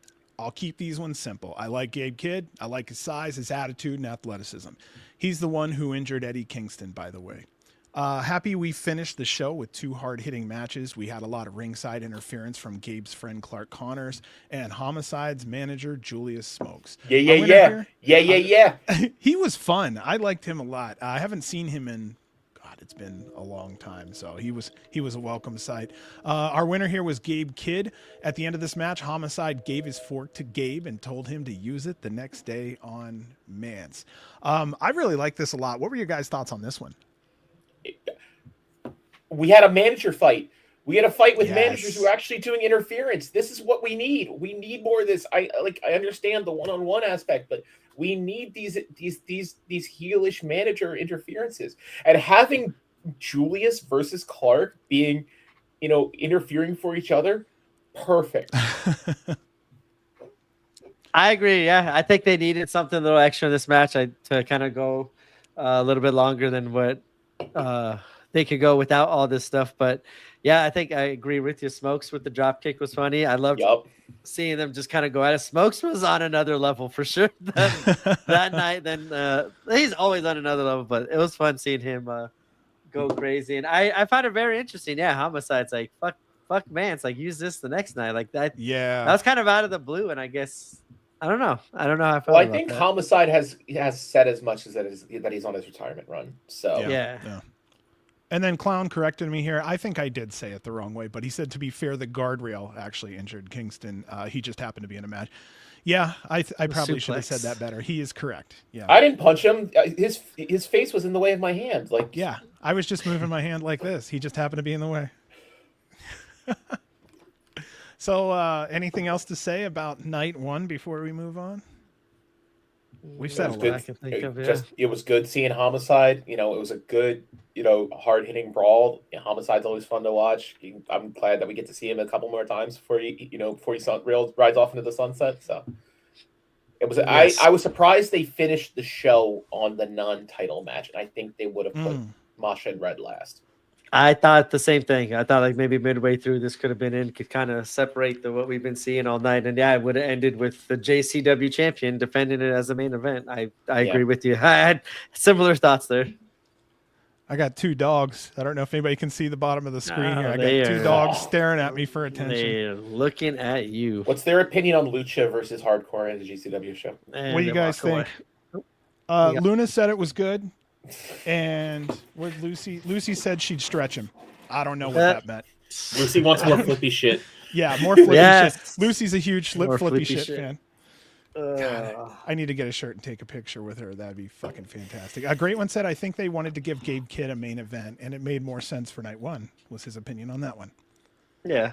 Very nice. All right. Night 2 started off our second round with Alec Price versus Clark Connors. Night 1 had some intense action with solid matches. Night 2 was different. This was a different vibe. A lot of things kind of went off script, so to speak. So, I mean, going into this, we're like, fuck yeah, Night 1 was great. Can't wait to hear what Night 2 has. And yeah, it's just different. My thoughts, I thought Night 2 was supposed to be more technical. Like, let me say this. I think, pardon me, with how brawly Night 1 was for even the J Cup, I thought Night 2 was going to be a lot more technical than it actually ended up being. But I think that was a product of injuries and last minute switches, where it wasn't as on the mat technical as it could have been. Interesting. Oh, there's B. Sorry, my bad. My nose is killing me. I don't know how I felt like this. The bracket looked, I don't know, like the matchups were just kind of completely different than what I was kind of expecting, and just stylistically, it was made for me kind of a mismatch of styles, and I was interested to see how it would play out on Night 2. Now, B, were you disappointed that it didn't work out the way you wanted it to, or were you more like, hey, I didn't see that matchup coming? Yeah, all right. You know what I mean? Mixed bag. You know me. I like I wanted my people that I wanted to win, but I don't think that had any effect on like how the tournament was playing out or anything. But yeah, I wanted to see some Atticus versus Mason was like I wanted to die to see that match. Alec Price versus Arez, wanted to see that match. Drew Parker versus Kevin Knight was what I had in the other quarterfinal match. It's like so. I was excited to see difference of than what I wanted to see originally, but I was a little disappointed to not see some of the names I wanted to see wrestle a little bit more. Yeah. All right. I already did the announcement for match 1. Oh shit! Did we? I did it. All right, here. So I'll start with an impression that I had, because I know Alec and Connors probably haven't wrestled each other, or they haven't in that I had been able to see. But Alec's offense is so unorthodox that I wanted to give Connors credit for just keeping pace with him in a way like, okay, he's going to do a scissors to this. And that's not easy to do. It's not easy to have a dancing partner that has like 11 moves that you've never seen before. Yeah. So I want to give Connors credit for that. The crowd was solidly behind Price in Night 2, just the way they were on Night 1. I felt like, Alec has a rocket strapped to him on this one. Alec won here with the 720 DDT. I just wanted to put here that Connors kind of sold the 720 DDT a little differently than most people would, and I actually want to say it gave it, I would like to say maybe just a little extra pepper. So if you go back and look at it, I don't know if it was he's just not used to doing it or whatnot, but the way that Connors sold that 720 was so different. It was just nice to see variety. The other spot I'd like to call out was that spear to the floor through the ropes. Mm-hmm. That just looked gnarly, even on TV. So yeah. Every time I see Big E do that, I was always terrified. Well, it wasn't even like a Big E like spear. No, it was like Alec was on the apron and then Clark speared him, and they both hit the deck. Dude, that spear from behind on Alec also did not look like it felt good. Where he speared him in the back and then he speared him in the front. I'm like, it's just the old guy in me is like, don't spear him in the back like that. Of course, Alec, he just does a backflip and he's like, this is easy. Yeah. I was happy to in shape. Definitely. I wake up and I reach for my phone the wrong way, and then my back's hurt all day. We won't go into that. I've accidentally hit a chair or two and been like, Oh, what Yep. the hell? Like surprised you? Have you ever surprised yourself into something like that? Like you hit something, it surprises you, and you jerk your back or something? Dude, Not yet, but you're getting there. Don't uh, worry. I We're just like fucking always old. seeing Alec Price wrestle against these bigger names. So for me, that's what's kind of seeing him keep pace and wrestling against a New Japan star was good to see him doing, and just shows I think how ready he is to make that next step in his career. Our next matchup was Leon Slater versus Drew Parker. Now, just like I was saying from the first night, Leon showed immediate issues with that left leg early, often walking on his tiptoes or sometimes even on the side of his foot. It did not look comfortable or healthy at all. Parker was working Leon's leg throughout the whole match, and then I'd realized I need Leon Slater versus Alec Price again. They both fly around the ring. They extend the fighting area, I like to say. They last met on August 19th, 2023 at Homecoming Weekend Night 1. So we already know that these two can put on a hell of a show, especially when they were showcased. They're two different people than they were in 2023. Yeah, we're looking at upgraded versions. I think it's time to eventually get those two back in the ring together. Our winner was Leon Slater by referee decision. Parker had landed on his shoulders and maybe his head hit. I was kind of just confused there. Leon was definitely concerned. Parker couldn't raise his head. They had to kind of roll him out of the ring. I hate seeing stuff like this. And I don't know. When you start to watch wrestling more like we do, I feel like you just become a little more emotionally involved because you're there every moment watching every show. The average fan probably doesn't watch every show, but here we are and we're like, oh, fuck, come on. Yeah. You don't want to see this. Yeah. What are you guys thinking on this one? It's only 8.5 minutes too. Yeah. The weird way Perch counted 2 and then immediately went to a ref stoppage is like, okay, that just screams to me. It's like, okay, Drew was supposed to kick out there and there's supposed to be something else happening after that. Maybe it's the actual finish after that, but I think I don't know. Yeah. I feel back 'cause I was there for the Drew Parker, the first injury with Alrez, that leg injury, and how brutal it was. And actually, it was during this match I saw like the scar. It's like, man, that scar is just like out there of that incident. And I feel like the match kind of started off weird. Like I know Leon was selling the leg injury and stuff, but it just felt like weird vibes at the beginning. And then of the match. there was they did the double kip ups, and then Leon couldn't make it because his leg hurt or something. And I loved everything Leon did the whole tournament, selling that leg injury with his moves and how he moved around. It was. I mean, I'll give him credit. I'll give him credit for working hurt like that for 3 matches. But at the same time, did he? To get through 3 matches, did he cost himself an extra couple weeks in greater injury? And so I didn't write. I had it in my notes, but I took it out. But honestly, if this was a dog or a horse, they would not let that dog or horse compete because of further injury. Exactly. But that's again independent wrestling. So I thought he was actually selling there. I don't know. I think he was like being just a really good sell job. But some of those. Like he took a lot of dragon whips and a lot of knee spikes, that were brutal. Like Rasha gave him a couple. I was just like, wow. Like if he didn't have any injury, he does now for sure. But I just thought, like for me, it felt like he was like showing a different side of his wrestling stuff. But who knows if he was legit hurt or not? But I feel like I was kind of robbed, unfortunately, as the rest of the fans were of seeing a good Drew Parker, Leon Slater go a little bit longer and tell its story. But luckily, as you said, it seems like Drew did. Tweet out afterwards he's fine. He's got a little bell rung, and hopefully we will see this matchup down the line. Great One said, I have to wonder, did the match stoppage here actually alter the intended result? From the looks of Leon's face, yes. Because if you watch after the pin, he looked just blank-faced. And I've seen that too many times with wrestlers where they're like, okay, what the fuck do we do here? That's what that look is. When you see someone kind of blank-faced. Yeah, the eyes don't lie on that. Yeah. Fuck no. They're thinking, actively thinking, what do I celebrate? Do I sit here and just kind of cover, you can see him go over and analyze. When you sit here and analyze wrestling as much as we do, sorry, John. No. It's just like you get that sixth sense of, okay, that's, you can tell when they're working something along the lines of a ref stoppage, or if they're actually a ref stoppage. Like, oh, he's not talking. He's in La La Land. He's gone. Yeah. versus like, oh, he's pretending to be hurt for this finish to advance this storyline or whatever. And you can tell when they're putting on a face of, oh, he's hurt, what do I do? Versus, oh, he's hurt, what do I do?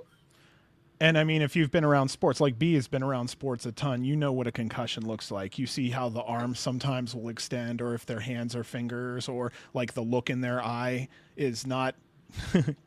I'll be honest on this one. I was like his elbow, like it looked like he had his arm up there, just didn't fully like cover the whole head, and just seeing like one little part of his head on that little rotation just bounced off the thing. But to me, like I even went back and rewind it, like he hit his head, like it looked like his arm was up, but just that one little thing is just, as you said, watching it so much, it just feel like, and I had flashbacks to his first injury, like I just feel so bad for him. Like every time, like I hate to see like any athlete or especially wrestlers be labeled as injury prone or anything like that, especially in wrestling, how physical it is. But that was like my first thought, is like, man, I just hope he's all right and recovers. But luckily, he seems fast. And it had the smell of Drew Parker was supposed to move on in this one. Yeah. So. Yep. All right. Our next second round match is Sidney Akeem versus Atticus Kogar. Atticus jumped Sidney from behind during his entrance. It took Sidney minutes into the match before he got any upper hand. And since his return, I've seen more wrestling out of Atticus than expected. I don't think we really saw this much coming. We thought he was automatically going to get dropped into the deathmatch scene, and he was going to go back into the same old Atticus that we know. This shows maturity on Atticus' side also. We won Stanley chants. I know you. I'm wondering if you guys heard that at all. Oh, we heard it. Yeah, I can tell you exactly. I can tell you exactly who was chanting that too, and I'm not going to say it. So. Mittens? No names. No idea. Did we learn from last week? No Frank, names. I wanted to bring that up. Like we went this whole show, like from a fan's perspective, anything up until this point, like you could say as a fan, like being there live. I was only personally at night one. Okay. Yeah, so I can only speak for night one, where I was a couple of the out of pocket chants. Like I think I started birthday chops, and there was a couple other quips here and there that I don't think really got picked up on the mics for the broadcast. So I'll let them fade into the ether of me being a jerk chirping at wrestling shows. The kid in me likes Sidney snapping Atticus's suspenders. Oh, that's such a good dumb spot. Like I call it a dumb spot, but it's something like Saturday morning cartoonish, but that still sort of works in the context of that match. So there was another break in the action here where Atticus was taking an extra moment to get up. I don't know if anybody picked up on that for a minute, but there was about a 10-second mark there where it felt like Sidney was waiting, and I could see that. I'm getting it confused. I was wondering if it was Scarlett, but there was someone that was backing Sidney off for a moment while Atticus, I think, was shaking cobwebs. I must have missed that. That's I okay. missed that too, yeah. Janela comes out, arm in a sling, distracts Atticus. Sidney ends up wrapping up for the win there. Only a 10-minute match. Funny thing, I felt like this one could have went further, even just based on Akeem. And Atticus, I think that he's trying to show his wrestling ability more. He's trying to show that we'll just call it depth. But yeah, I think that right now he's got something in his side that's like, look, people just want one thing out of me, and I'm more than just one thing. The range. You're looking for range is the word you're looking for. Range is a perfect word. Yes, that's the word I was looking for. Atticus beating on Sidney after the match. Joey was in a sling punching Atticus with that same arm. I found that a little awkward. Atticus gets his arm skewered, then hit with a chair. I'm watching 10 minutes or more of the same thing I saw the night before, though. I'm just being fair. But he's about to be off for almost half a year. So a little money to sell at an injury angle on night two, more credit to him. And I don't think we said this before, but if you get a chance, go find out, what kind of merch Joey has, and maybe try to go support him. It's going to be a long road ahead, and most of us can't afford anything past a paycheck or two. And how is Joey going to afford his lobster? That's important. So remember that he's got. No, seriously though, I mean, let's be real. A lot of us are only a couple paychecks at most from not having any money.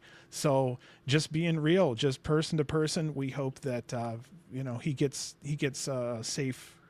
I got 19 things in my head. I just go support the man, and I hope he gets well quickly. There we go. That skewer to the arm spot was brutal. Like, I can't believe he actually did that. Like, I was like, oh my God, like that's gotta be worse than the Cody wrestling with his injury, because to take skewers on top of whatever he had with his bicep was kind of crazy. But I thought, yeah, I feel the same way with you though with Atticus. I feel like he is kind of out to prove other people like wrong, that he is more than a deathmatch wrestler. And a motivated Atticus right now has been fun to see, and fun to see him kind of, even when he did that chair spot and like him getting creative with the weapons. The concerto spot. Yeah, or when he even slides that knee, like it slides the chair right into like someone's knee or head. Is always like he's been impressive coming back. And that was the one thing I was worried about him coming back was, I know he could tell the stories and do the promos, but what's his in-ring going to look like? And for me, it looks even better than what he left. So I'm happy to see this version of Atticus. Just released about 40 minutes ago while we were all talking here. Phoenix update. Mance Warner versus Zack Sabre Jr. at the Nile Theater. March 2nd. Wow. Whoa. Like, how is that going to go? They Sabre have to stop booking. Bleeding. They got to stop booking Nile on Sundays. Really? You're not a big fan of it? Because you want to come home, right? Exactly. I want to be able to go to these shows, man. Like this one's getting like one of those FOMO shows. Like I'm at to sneak out we there. know about 7 people that are excited that their hometown show's getting such a matchup. So they're getting great cards. Phoenix is a fucking A-town, by the way. They have some of the best fans I've had a chance to be lucky enough to sit with. Hands down, man. They're awesome. You're welcome, Niall. Next matchup is Masha Slamovich versus Marcus Mathers. I wrote here, Masha's great. Masha's decorated. Masha consistently defends her titles. I wouldn't want to lose her, but mentioning all that, I can say I feel like I've seen everything she's got. Masha. Yeah. What is there left to show us that's in this new title run? I'm kind of concerned about that. You fuckers. To be fair, there are casual fans who don't watch every show. We were talking about that earlier, but no one else needs that push. I'm sorry.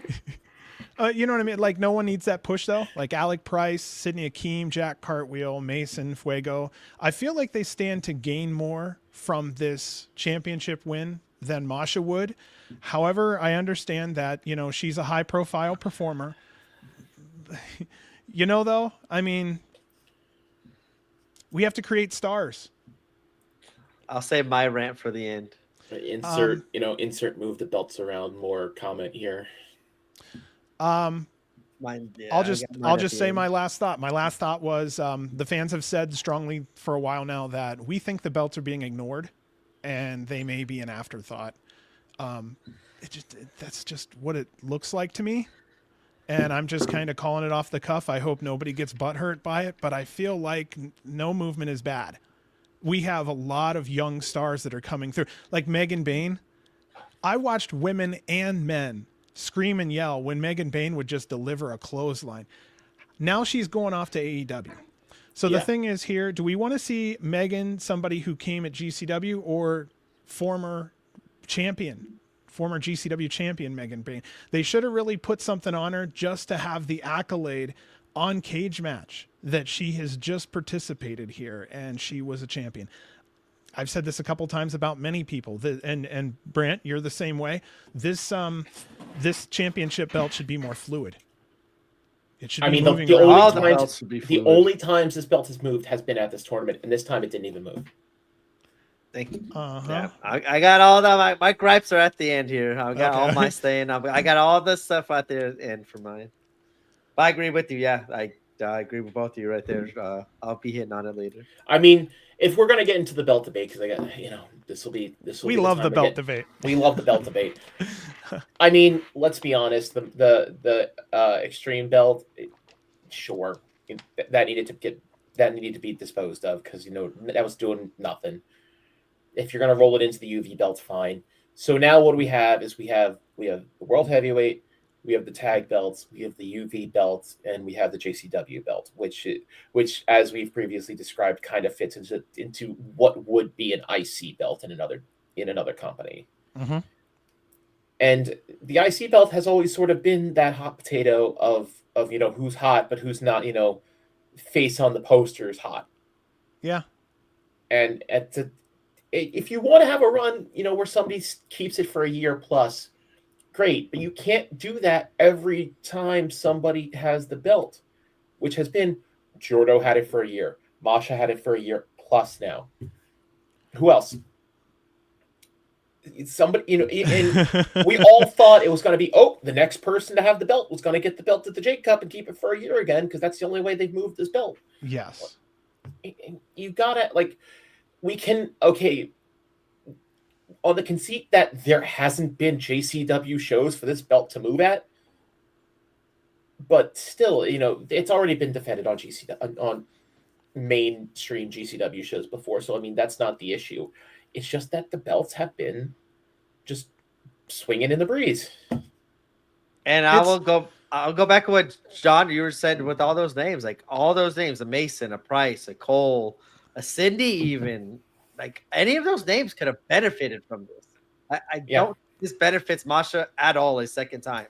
Woo, she won it a second time. Yay. But as Frank said, now what happens? Because nothing has changed now. So we just had this tournament. What's next? Nothing changed. What is going to change? What has changed? Nothing. It had the same effect as remember when everybody thought Roman was going to lose the belt at WrestleMania, and then he didn't, and then everybody just goes, well, shit, because nobody can book anything better than Roman losing at Mania. Because there was a build at least though for the next year, a plan. There is no plan, I think, for the next show.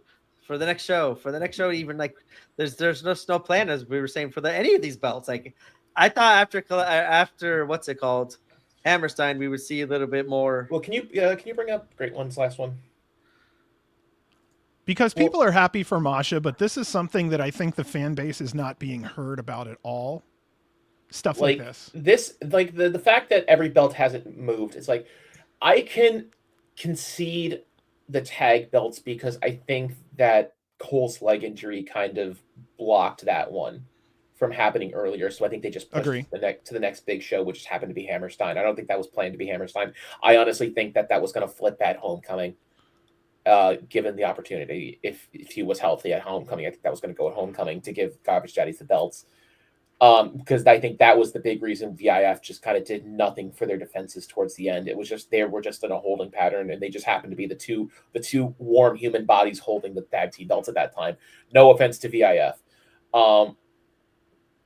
but yeah, there hasn't been any movement. And the fact that Mance, he had the hottest belt run out of anybody, and he had the shortest run, tells you something. I'm gonna just bring this up because I know it's the wrestling talk. It's the stories. Wrestling is at a point right now. You got to get these fans invested. These supercars are cool, but there's no reason or no investment to each week to get invested in it. And you can just miss 1 week and watch the next week and feel like you missed nothing. And I feel like we got to get more stories involved. The JC, this goes for all the titles other than just recently other Hammerstein, but there's been no stories for any of Jordan's title defenses, Masha's. The JCW title just feels like it's a tournament title, where if you win the tournament, you win the title, but then you're it's not getting any investment into it as its own separate entity as a belt. It's fallen into the champion versus local hero who has absolutely no chance to win the belt. And then storyline. You guys are talking about storyline. Is it really Brett's fault, or is it Masha's fault that there's no stories whatsoever?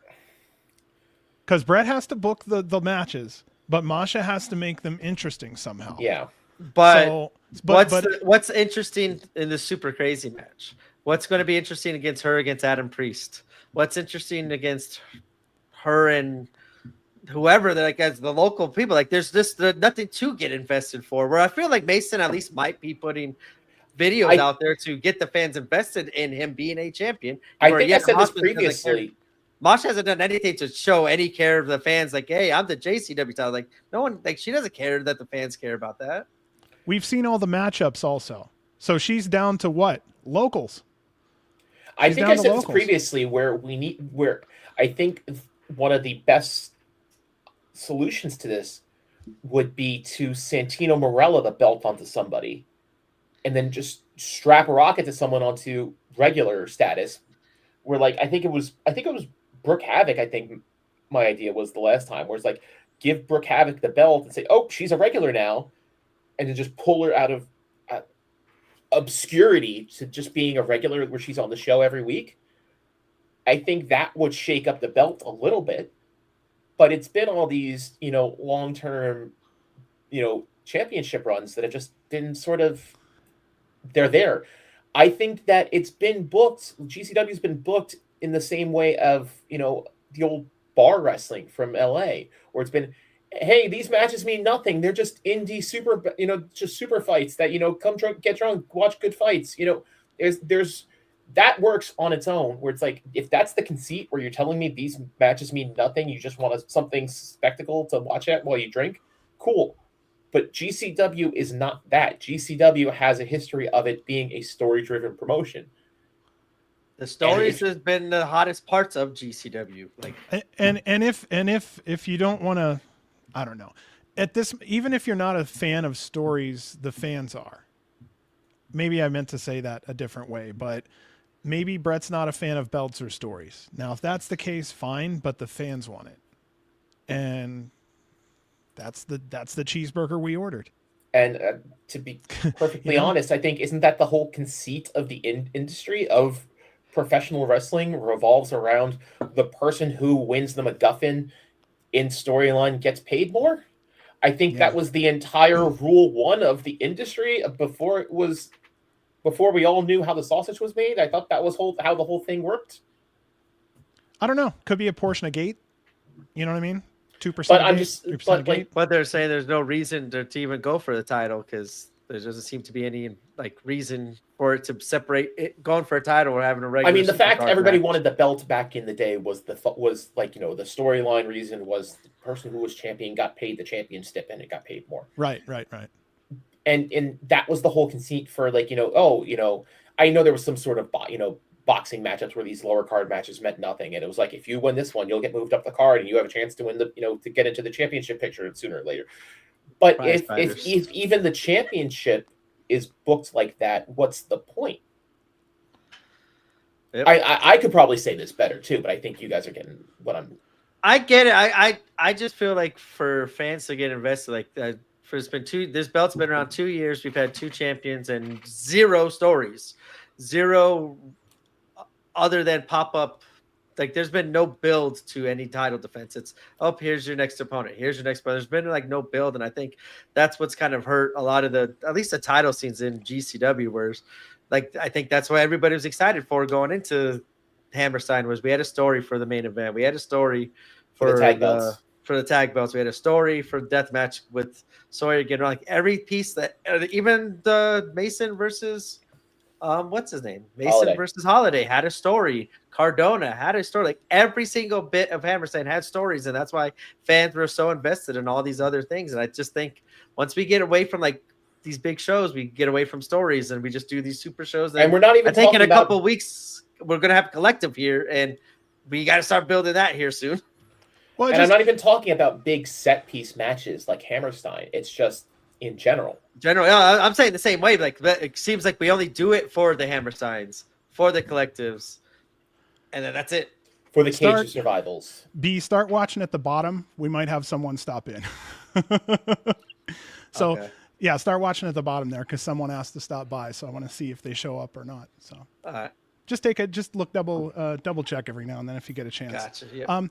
But yeah, I mean, I know that at one time we were wanting the belts to stay consistently on one person, but I think what we were looking for also was engaging storylines and whatnot. So, I don't know. I look at this and I go, okay, what are we going to see that's new? I mean, are we going to see new matchups? Are we going to see new? But again, she has the most prestige, I would say, because of where she's at TNA and whatnot. But Has nothing I to do do with believe us, though. I don't know. exactly fans want more, and it's okay to say that. And I don't know. We'll see. The story's never over, but I think that everybody wanted to see a new chapter. Yeah, I wanted to see exactly like Hammerstein gave us all these new chapters to start writing for Collective, and I just feel like we haven't started it yet because I know they were out of town. We had the J Cup and this and that, but I'm hoping now between now and Collective we start getting it because Yeah, because like we all thought that Hammerstein was going to be that, like that Royal Rumble, the start of the road to WrestleMania type thing for Collective, and Yes. we just haven't seen that much of it yet. Yep. I actually was looking for more established stories coming out of this tournament because of that reason. Yeah. You know what I mean? We'll see what happens there. All right, our next matchup we had the Jersey Lotto, which is another. We'll get there. Rich Swann, Cole Radrick, Kevin Knight, Fuego del Sol, Arez, Jackson Drake, Charles Mason, Mr. Danger, James Earl of Lloyd, and Matthew Justice. James Earl of Lloyd. Wasn't that wonderful? Fucking laughed my ass off on that. Most of the people who got eliminated yesterday were in this entertaining match. Swan and Radrick dancing sequence had me laughing. Emil got that when he said Arez, perfect. Mr. Danger was red hot in this match, earned a GCW chant from the fans. I didn't see enough Kevin Knight or Charles Mason, unfortunately. I love them both. Fuego del Sol's nasty Doomsday Destroyer from the top rope onto Mr. Danger. Then everyone else getting destroyers. Highlight of the night for me, Adam Galt hitting a destroyer into a moonsault. He goes for the cover. Cole counts. He only gets 2. And then, yeah, same thing. I loved their acting on that Cole counting out the pin. Like Adam Cole just like holding that 2 up is like how he does for the wrestlers. Like 2, really? Come on now. Let's get Adam Galt a spot in the clusterfuck this year, please. Or at least I think Perch was in it last year. Let's get another zebra in the clusterfuck, please. I need Perch and Galt for the 4th of July show.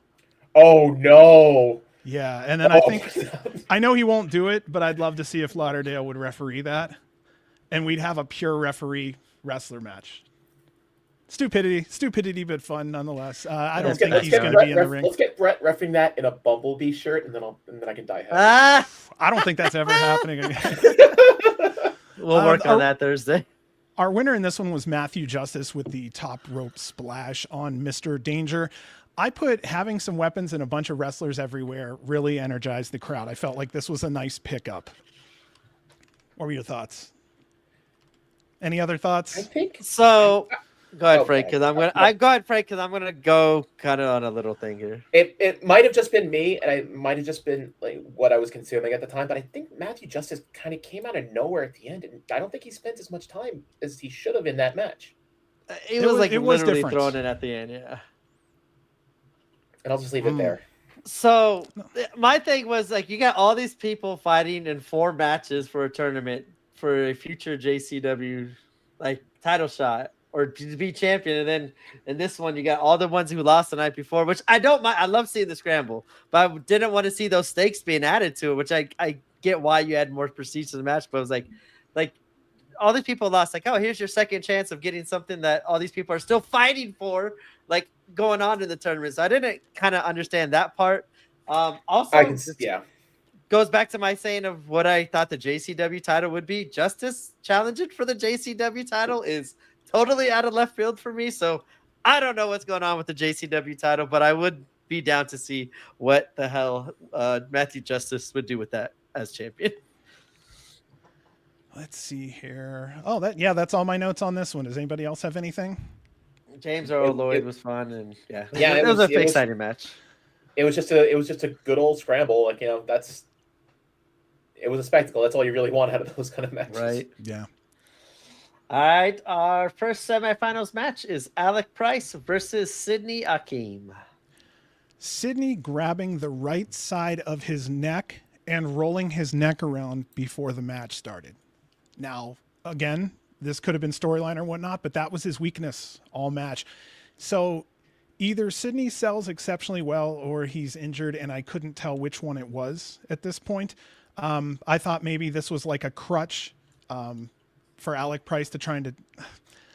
I didn't have very good ideas here, and it didn't make sense. I thought Sydney was dealing with a little bit of an injury. I don't think that's the way someone should lose their streak. So who knows? But I feel bad for the guy. They really did play up a more athletically competitive match here. That was what I was looking for. Price was all over the ring attempting to beat Sydney. Price kicked out of the final act, which is very rare. Alec hits a surprise, 3 surprise kicks, goes for the cover. That's when Scarlett was checking on poor Sydney. Same thing. Alec had the same face that Leon Slater had 2 matches beforehand. He was just in shock, and he's like, okay, how the hell do I handle this? What do I do? I wrote here, I don't like endings like that because either I'm concerned for a good reason or I'm concerned for no reason, and I hate both reasons. Yeah, I agree with you at the end. Yeah, like I wanted more from the match, and the ending kind of fucked everything up. And yeah, hopefully Sydney's all right. That one looks completely weird and yeah, awkward as well. But I want to see these two go at it for sure again. Especially how recent we're still coming off of the whole alley catch and Hammerstein thing. We're all so gun shy when it comes to, is this a storyline injury? Is this a real injury? Is this a real stoppage? Is this a fake stoppage? We're programmed at this point just to assume everything's real, and then I'm going to get all worked up for nothing after the fact. I'm like, okay, don't do that to me, you know? Yeah. Unfortunately, yeah, this one just kind of felt like it abrupt ending as well. But I did kind of like how it did kind of take 3 surprise kicks to get the victory there. But I agree with you, John. That's a weird way to snap the streak. And I think also it kind of could play into, this was Sydney's first tournament, if I'm not mistaken. Like, so it's him kind of first time wrestling multiple matches in one night. Yeah. Is kind of something new for him too. So maybe he was kind of selling the after effects and all that stuff. But definitely want to see those two run it back sometime soon. All right, our next semifinals match was Masha Slamovich going against Leon Slater. All right, Slater noticeably barely using his leg here. Like I said, if this were a dog or horse, they wouldn't have him here. I feel bad for the kid because he's trying to earn his money and work his ass off. Masha immediately targeted that leg. By this point, I feel I've seen possibly 2 concussions and 1 wrestler limping into his next match. So that was it felt weird. I'm just saying. She attempted picking up Leon, barely got him. Don't know what was going on there. This is weird, but yeah, Masha won with the White Knight driver. By all means, guys, feel free to add a lot more in this. I don't like matches where one guy's just constantly hobbling around. It's one thing if you're going to play up the whole, this is a tournament, people are going to be wrestling hurt. You know, one guy's got a bad arm, the other guy's got a knee that's not working right half the time. But tournament if we're coming off of 2 concussions, just call them concussions for argument's sake here. Poor guys. And then one guy who's hobbling around who can't even walk, and you're putting him out for 8 minutes. This should have been a 4-minute squash. Nobody would have faulted Leon Slater for going out there and just getting completely wrecked in 2 or 3 spots and just move on with our lives here. Yeah. If Leon was as hurt as he looks like he was, this should not have been longer than 3 minutes. And I don't think anybody would have complained about it. That's what I was saying about the Janela spot too, is like after about 10 to 12 minutes, we kind of got the point, and anything past that could just be further injury or, and we like to see competitive wrestling matches. So sometimes watching something like that is a little, And it's just a variety in the sake of, okay, well, this one was only 3 minutes and it just happened to go this way. Okay. Yeah. That's how it goes. It's like a shit happens kind of moment. Exactly. Yeah. I get it. What are you thinking, B? Anything on this one? I still was thinking Slater was selling, so I did like him selling the leg injury, everything, and Masha used it to advantage. And I think commentary did a very good job as well explaining it and kind of how Masha's using it to her advantage throughout this tournament to sneak into the finals. So commentary did a great job as well. Everyone on commentary, Veda, Prazak, I think it was Nick Knowledge, Nick Manawa too. Like commentary was awesome, and they did a good job of making mention of Slater's injury, which I like the storytelling. I feel like that's what it made tournament one way more enjoyable for me was all the stories they told, as you were saying, Frank, the arm, the legs, and each person had their own injuries throughout the whole tournament, and it played into each match. And I enjoyed that little storytelling and psychology. All right. Our next matchup is another non-tournament match, as it is Mance Warner this time going against Gabe Kidd. This match went right to the outside, no bell. Lots of fighting around the venue, ECW style. Everyone was getting a front row seat. This is what we come to see at GCW. Both drink a sip of beer, then keep fighting. I love that spot. They took the fight to the stage. Mance was pushing a fan. That fan, I believe, needed it. There's, I think, more to that story. I guess he tried to take a close-up picture of Drew Parker when he was still out of it and then posted it on his Instagram page before we knew he was even okay. So he pulled one of those making people like us look bad. You know what I mean? Making other podcasters look bad. So that's the fan that kind of got up in, he felt a little too comfortable and Mance had to check him. Both were bleeding. Chairs were flying. Mance's chest is red from chops. 14 minutes and 20 seconds into this fight outside the ring, they eventually get back in. The bell rings. We have a match. I put here, this is worth seeing. Mance is rabid. We had tools being introduced. Both start to get a little extra on the floor. They're separated. Gabe chases Mance outside. They fight outside. I put a great blurring of the lines here. The TV cut away and the fans booed their fucking asses off. There was no winner here. This was a no contest. I enjoyed the shit out of this. What do you guys think? This was just half an hour of pure bliss of me just sitting there with the biggest dumb smile on my face. I mean, the fact they went to a no contest leaves the door open where it's like, imagine this be a non-title match at like tournament or cage this year. You know, I could definitely see them running this back, because if this went no contest, I can definitely see them coming back to this eventually. I like that comment there. I didn't really.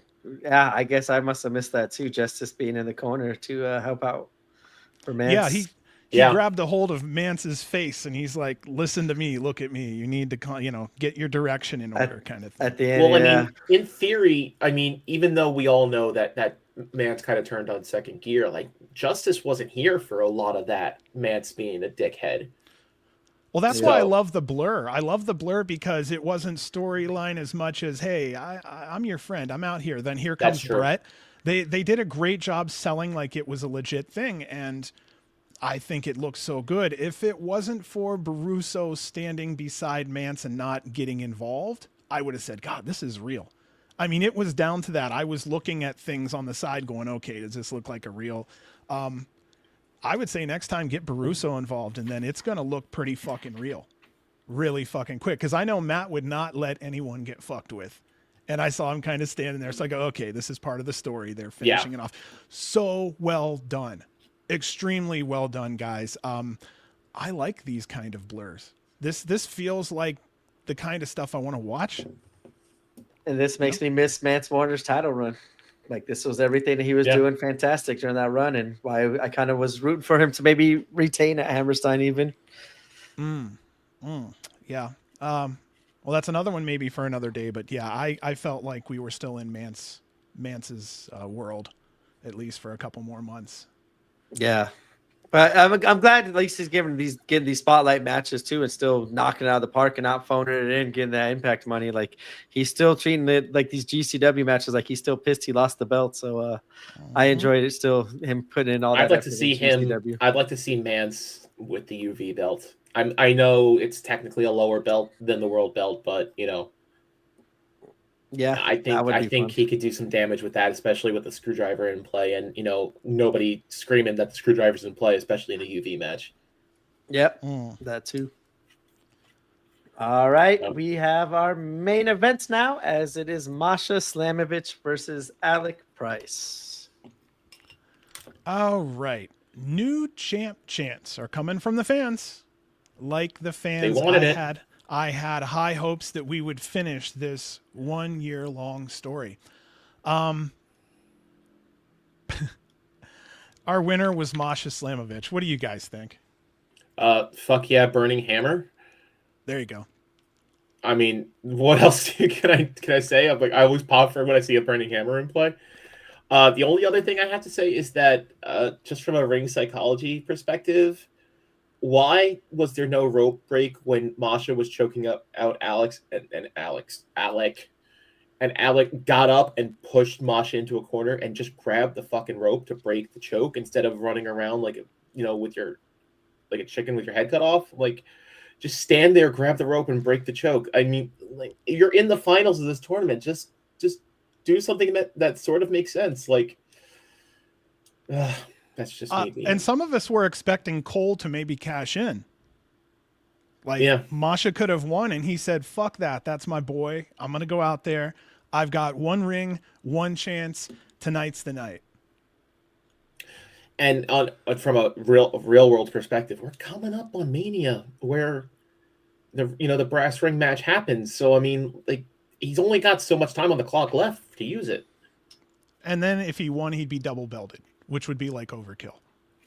Yeah. This is a weird spot, dude. This is a real weird spot to be put in. And I'm going to be interested to see how this all goes. Yeah, I'll just put it there. Well, yeah, our winner was Masha Slamovich. I heard like 20-25% boos. The rest was cheers. And I also want to say to our listeners who are happy about Masha Slamovich, yeah, man, it's just all in personal opinion. Like I said, she's one of the, if not the most high profile person on the GCW, active GCW. We'll call it a roster. Maybe Cardona if he's doing whatever, but Masha's kind of it. So, I mean, you're trying to pedestal her because she is the one that's out in the face of the company more than anyone else. But again, there's the fans going, what about our opinion? What about boosting Bane, Price, Parker, Akeem, Cartwheel, Fuego, Charles Mason? There are so many young stars that are looking to peek their head up and are willing to work their ass off to get there.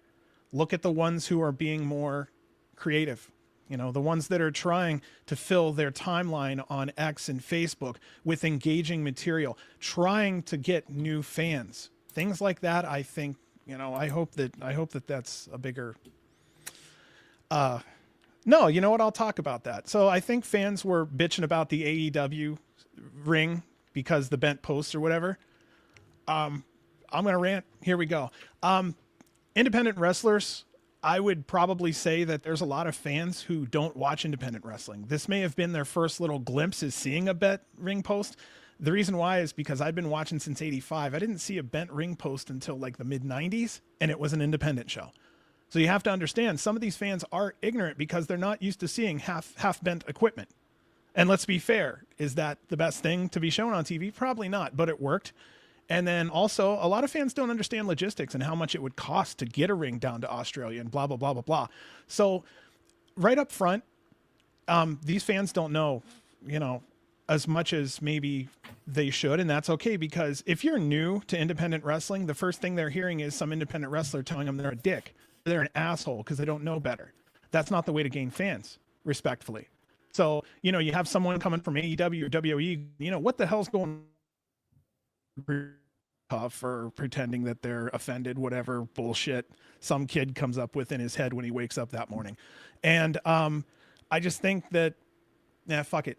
I'll stop right here. I'm just saying that if you're trying to gain fans, be a professional and try to gain those fans. If you have a bunch of confused people trying to say some shit, insert yourself and be like, hey, you know what? You may be new to independent wrestling, but understand these things. And you could actually try to educate someone a little bit. Now, there's a lot of dumbasses out there, so some may not listen. But did you put your best foot forward? Number one. Number two, how many fans did you gain out of that bullshit? All right. Yeah. So, if you think of every fan as maybe just like one shirt sale, is it worth the couple bucks that you get? Yep. So your asking rate may not go up, but your merch sales may go up. Do you really want to look like a cocky dick who's really not making a lot of money in independent wrestling? Or do you want to look like one of those people who are all inclusive, who care about others, who care about their opinions? Okay, because if you don't give a shit about them, they don't give a shit about you. And they just found out who you are.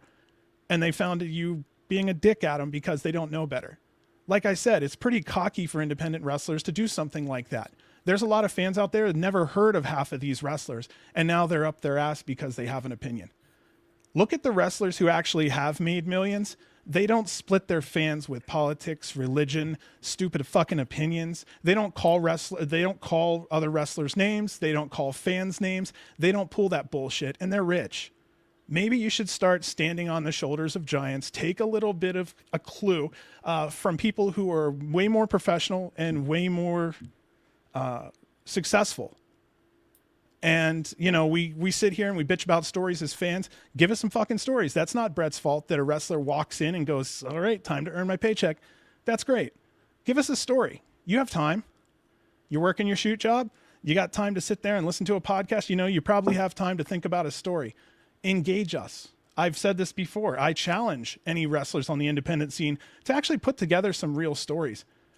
We're talking about Atticus not because he was in a love story. That stinks. We're talking about him because he took something that's extremely challenging creatively and made the most out of it. That shows me, just by what he's producing week after week on Twitter, that he's trying. So, I mean, there's a lot of keyboard warriors on the wrestling side too. So if you're not happy that I said, hey, don't be a dick to fucking fans, get a hold of me. I'm a fan too. And I bet you're probably not hugely successful or as successful as you want to tell people you are. I'm just being fair. You're barely eating. Stop being a dickhead to people.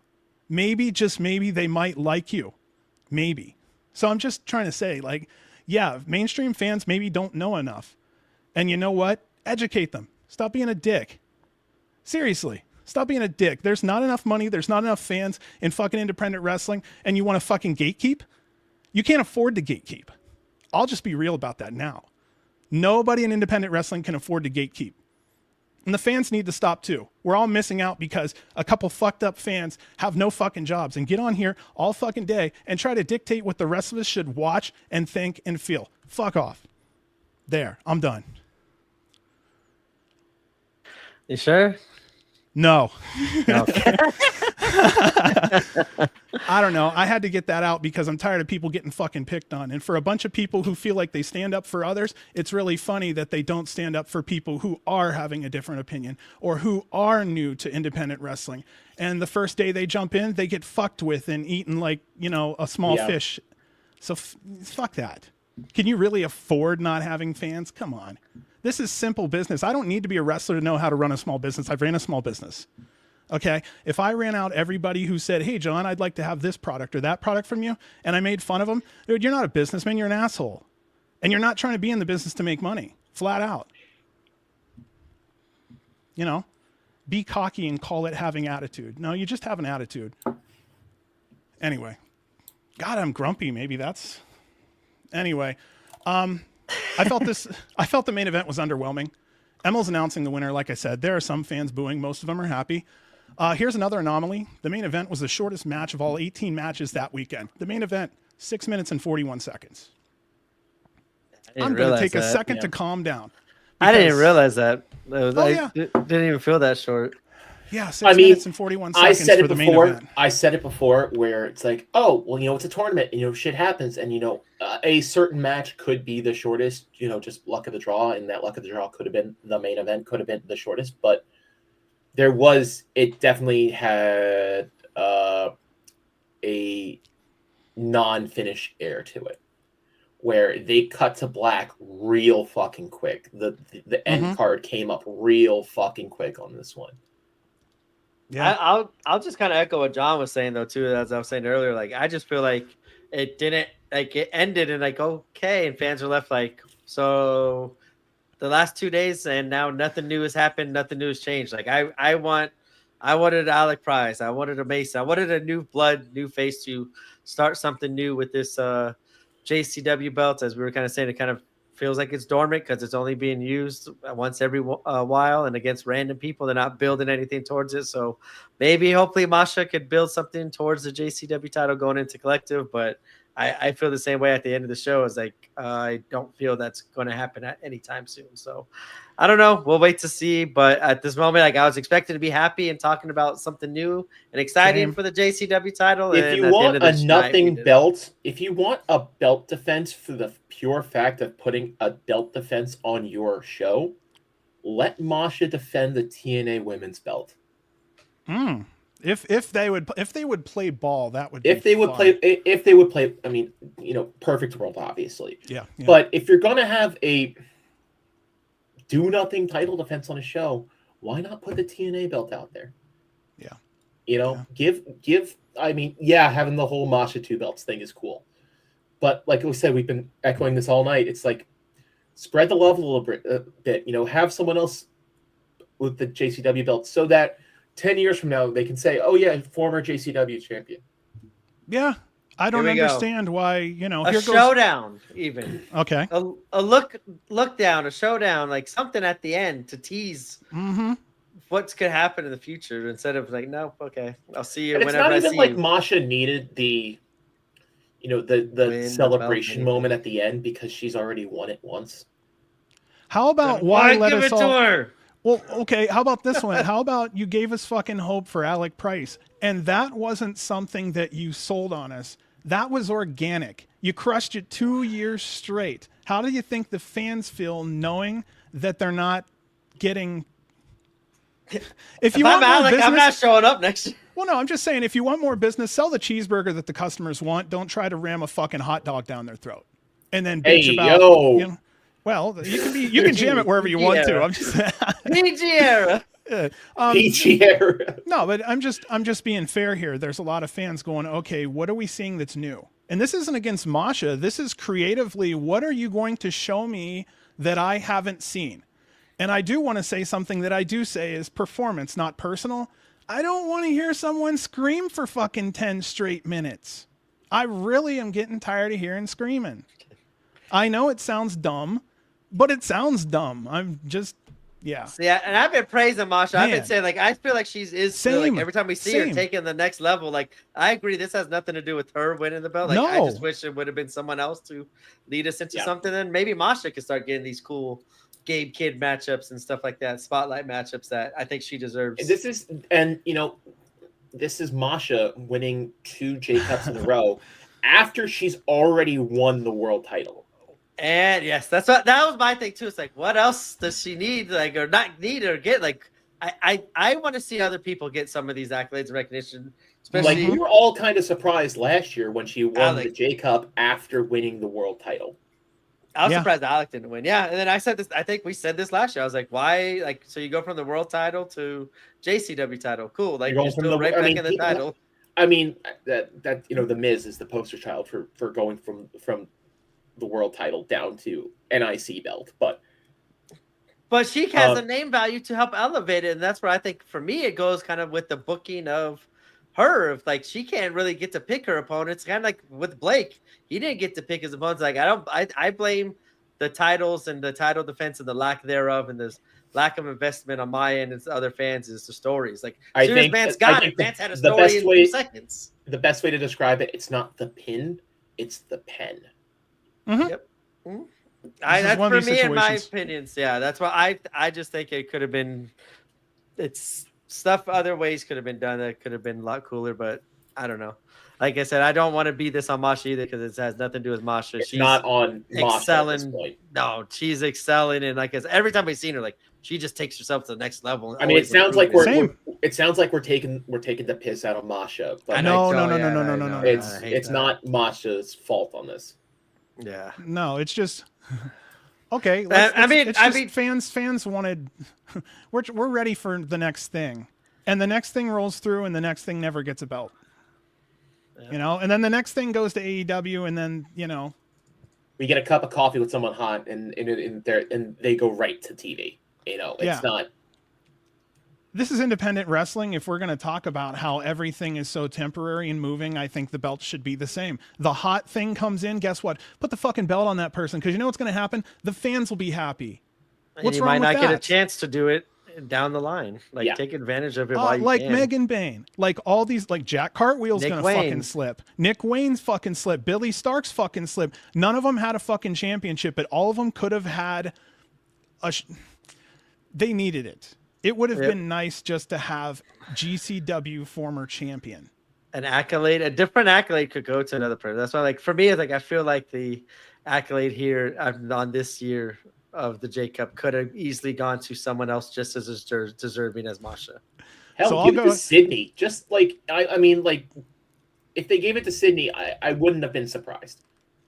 I would have thought it would have been a great payoff for all the emotional fucking investment that we put in for the last couple months. I would have found something else to bitch about that should have been someone else. I think great one says Masha has the do or die. Megan. I think that the do or die is going to die, and I think the do or die will never be mentioned again. Again, there's a lot of things here that should have stories revolving around them. They're just not. And even then, it I hated that shows. the do or die was out there with the cash in the ring, with the someone else to get in the next title shot.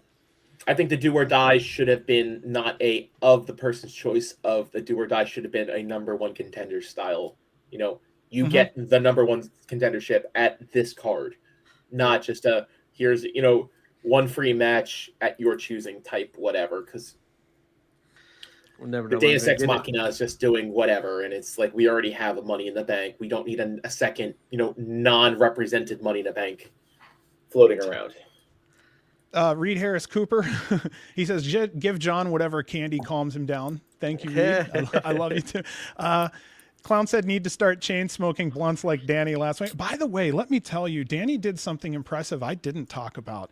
He smoked nonstop for 3.5 hours, didn't take a drink of liquid.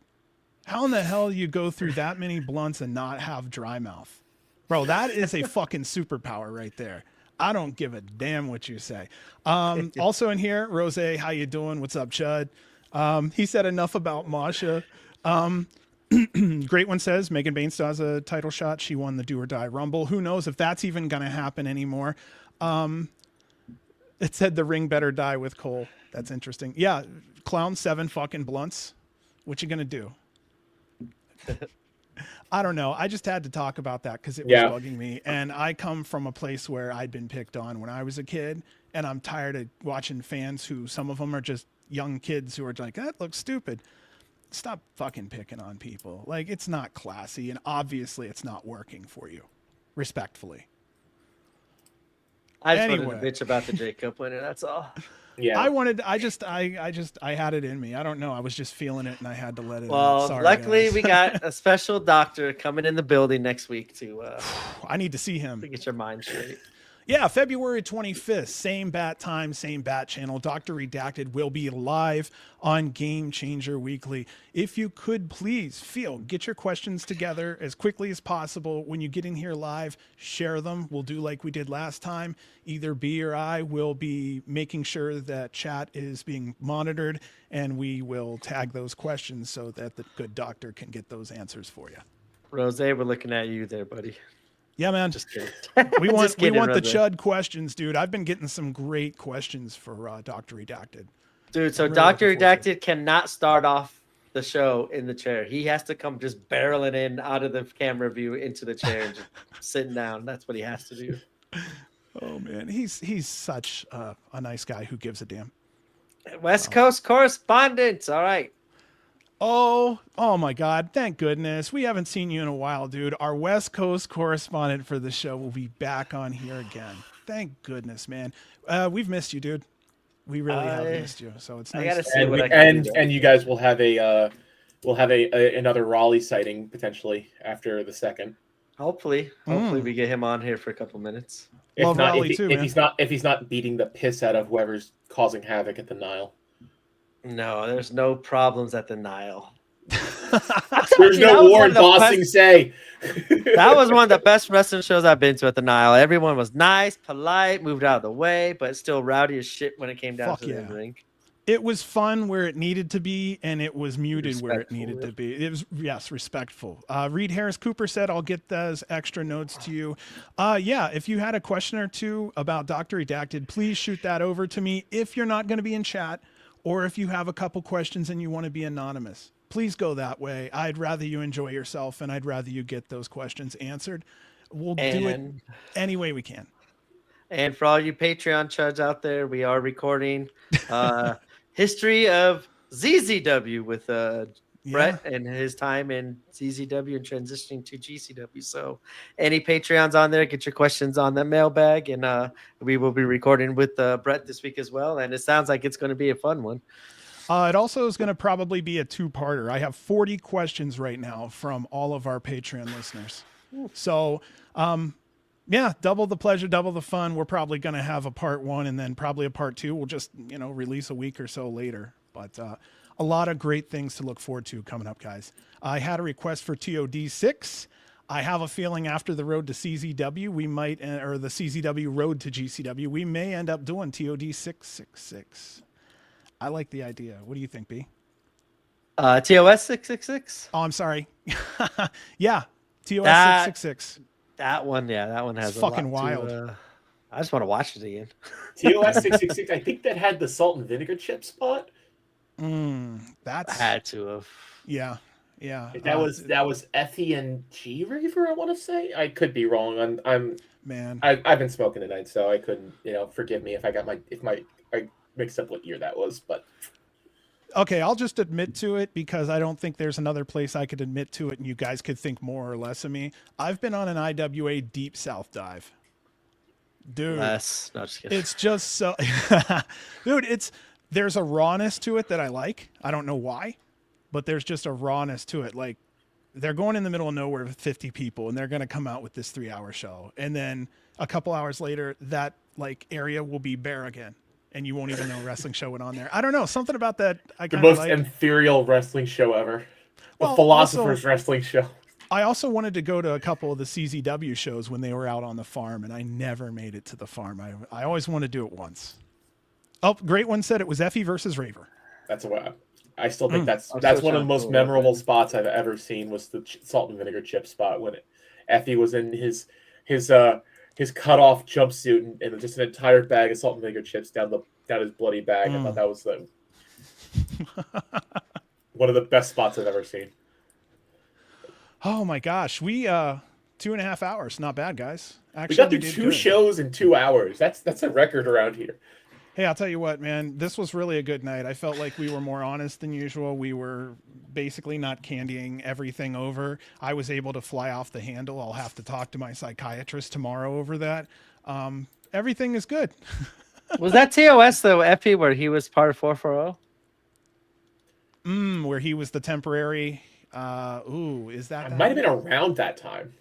I wonder. Yeah, I gotta go back and check that out now. Yeah, definitely. That was a good, just an in-ring action. I just remember that was a top of the line GCW show for sure. Well, all right. It beat our ass. I don't know if we fucked it or it fucked us, but we had a good time either way. Go buy merch. Go buy merch from people who are injured. Yes, give Joey them money. Janela, Alley Catch, Joey everybody. Janela. Yeah, and be nice to each other. Like I said, I was raised with people who were fucking assholes. Don't be Fuck assholes you. to people. Well, I love you too, Frankie. Why do we always gotta end the show with some shit? I know Frankie's fuck you comes with a lot of love behind it, so it's all good. I know. Eat shit. Fuck you. So he checked the fuck you in. The eat shit, I don't know if there's love behind that, honestly. I don't think the doctor will approve of all this stuff. I don't know. We'll have to find out next week, baby. Yeah, he's going to be a lot of fun. I'm looking forward to it. He's a fellow nerd. Yes, doctor will be fun. He's going to be playing a game of Commander, coming right into a deathmatch podcast, going into another game of Commander. He's going to be coming on with the magic cards. So that's kind of funny. I was thinking about it would be fun as shit for like Frank to come on and play Magic against him while we do the interview. Oh, there's a program. I know we use Streamlabs for this, but like there's a program that lets you play Magic on webcam, and I think just broadcast the podcast through that. It's like Spell Table or something, but it's literally it's a product like this that lets you play Magic. I'm like, it's an idea. we got another podcast down the line. ZMZO, appreciate you. Also, Rose, buy Alley Major Wrestling Figure Podcast. Bendy, all money goes to her. Excuse me. Yes. Yeah, her figure got a repaint. I think of her Hammerstein gear, if I'm not mistaken. That's awesome. So she's got some new gear coming out. I saw that was supposed to be like worn coming up. It's gonna be badass when she's back. Reed Harris Cooper, I hope you step on a Lego. Poor Reed. We love Reed. All right, Chuds. I think we did it. We're just dicking off now. Yeah. We're just get jerking out. off. All right, thank you everybody, and yes, Thank we you. will be here with Dr. Redacted next Tuesday night. All All right, right. here we go. This is the Oh. hard part. Long Live. Live. G. GC. GCW. Yeah, Dub whatever, dub, baby. whatever. Love you. Good night.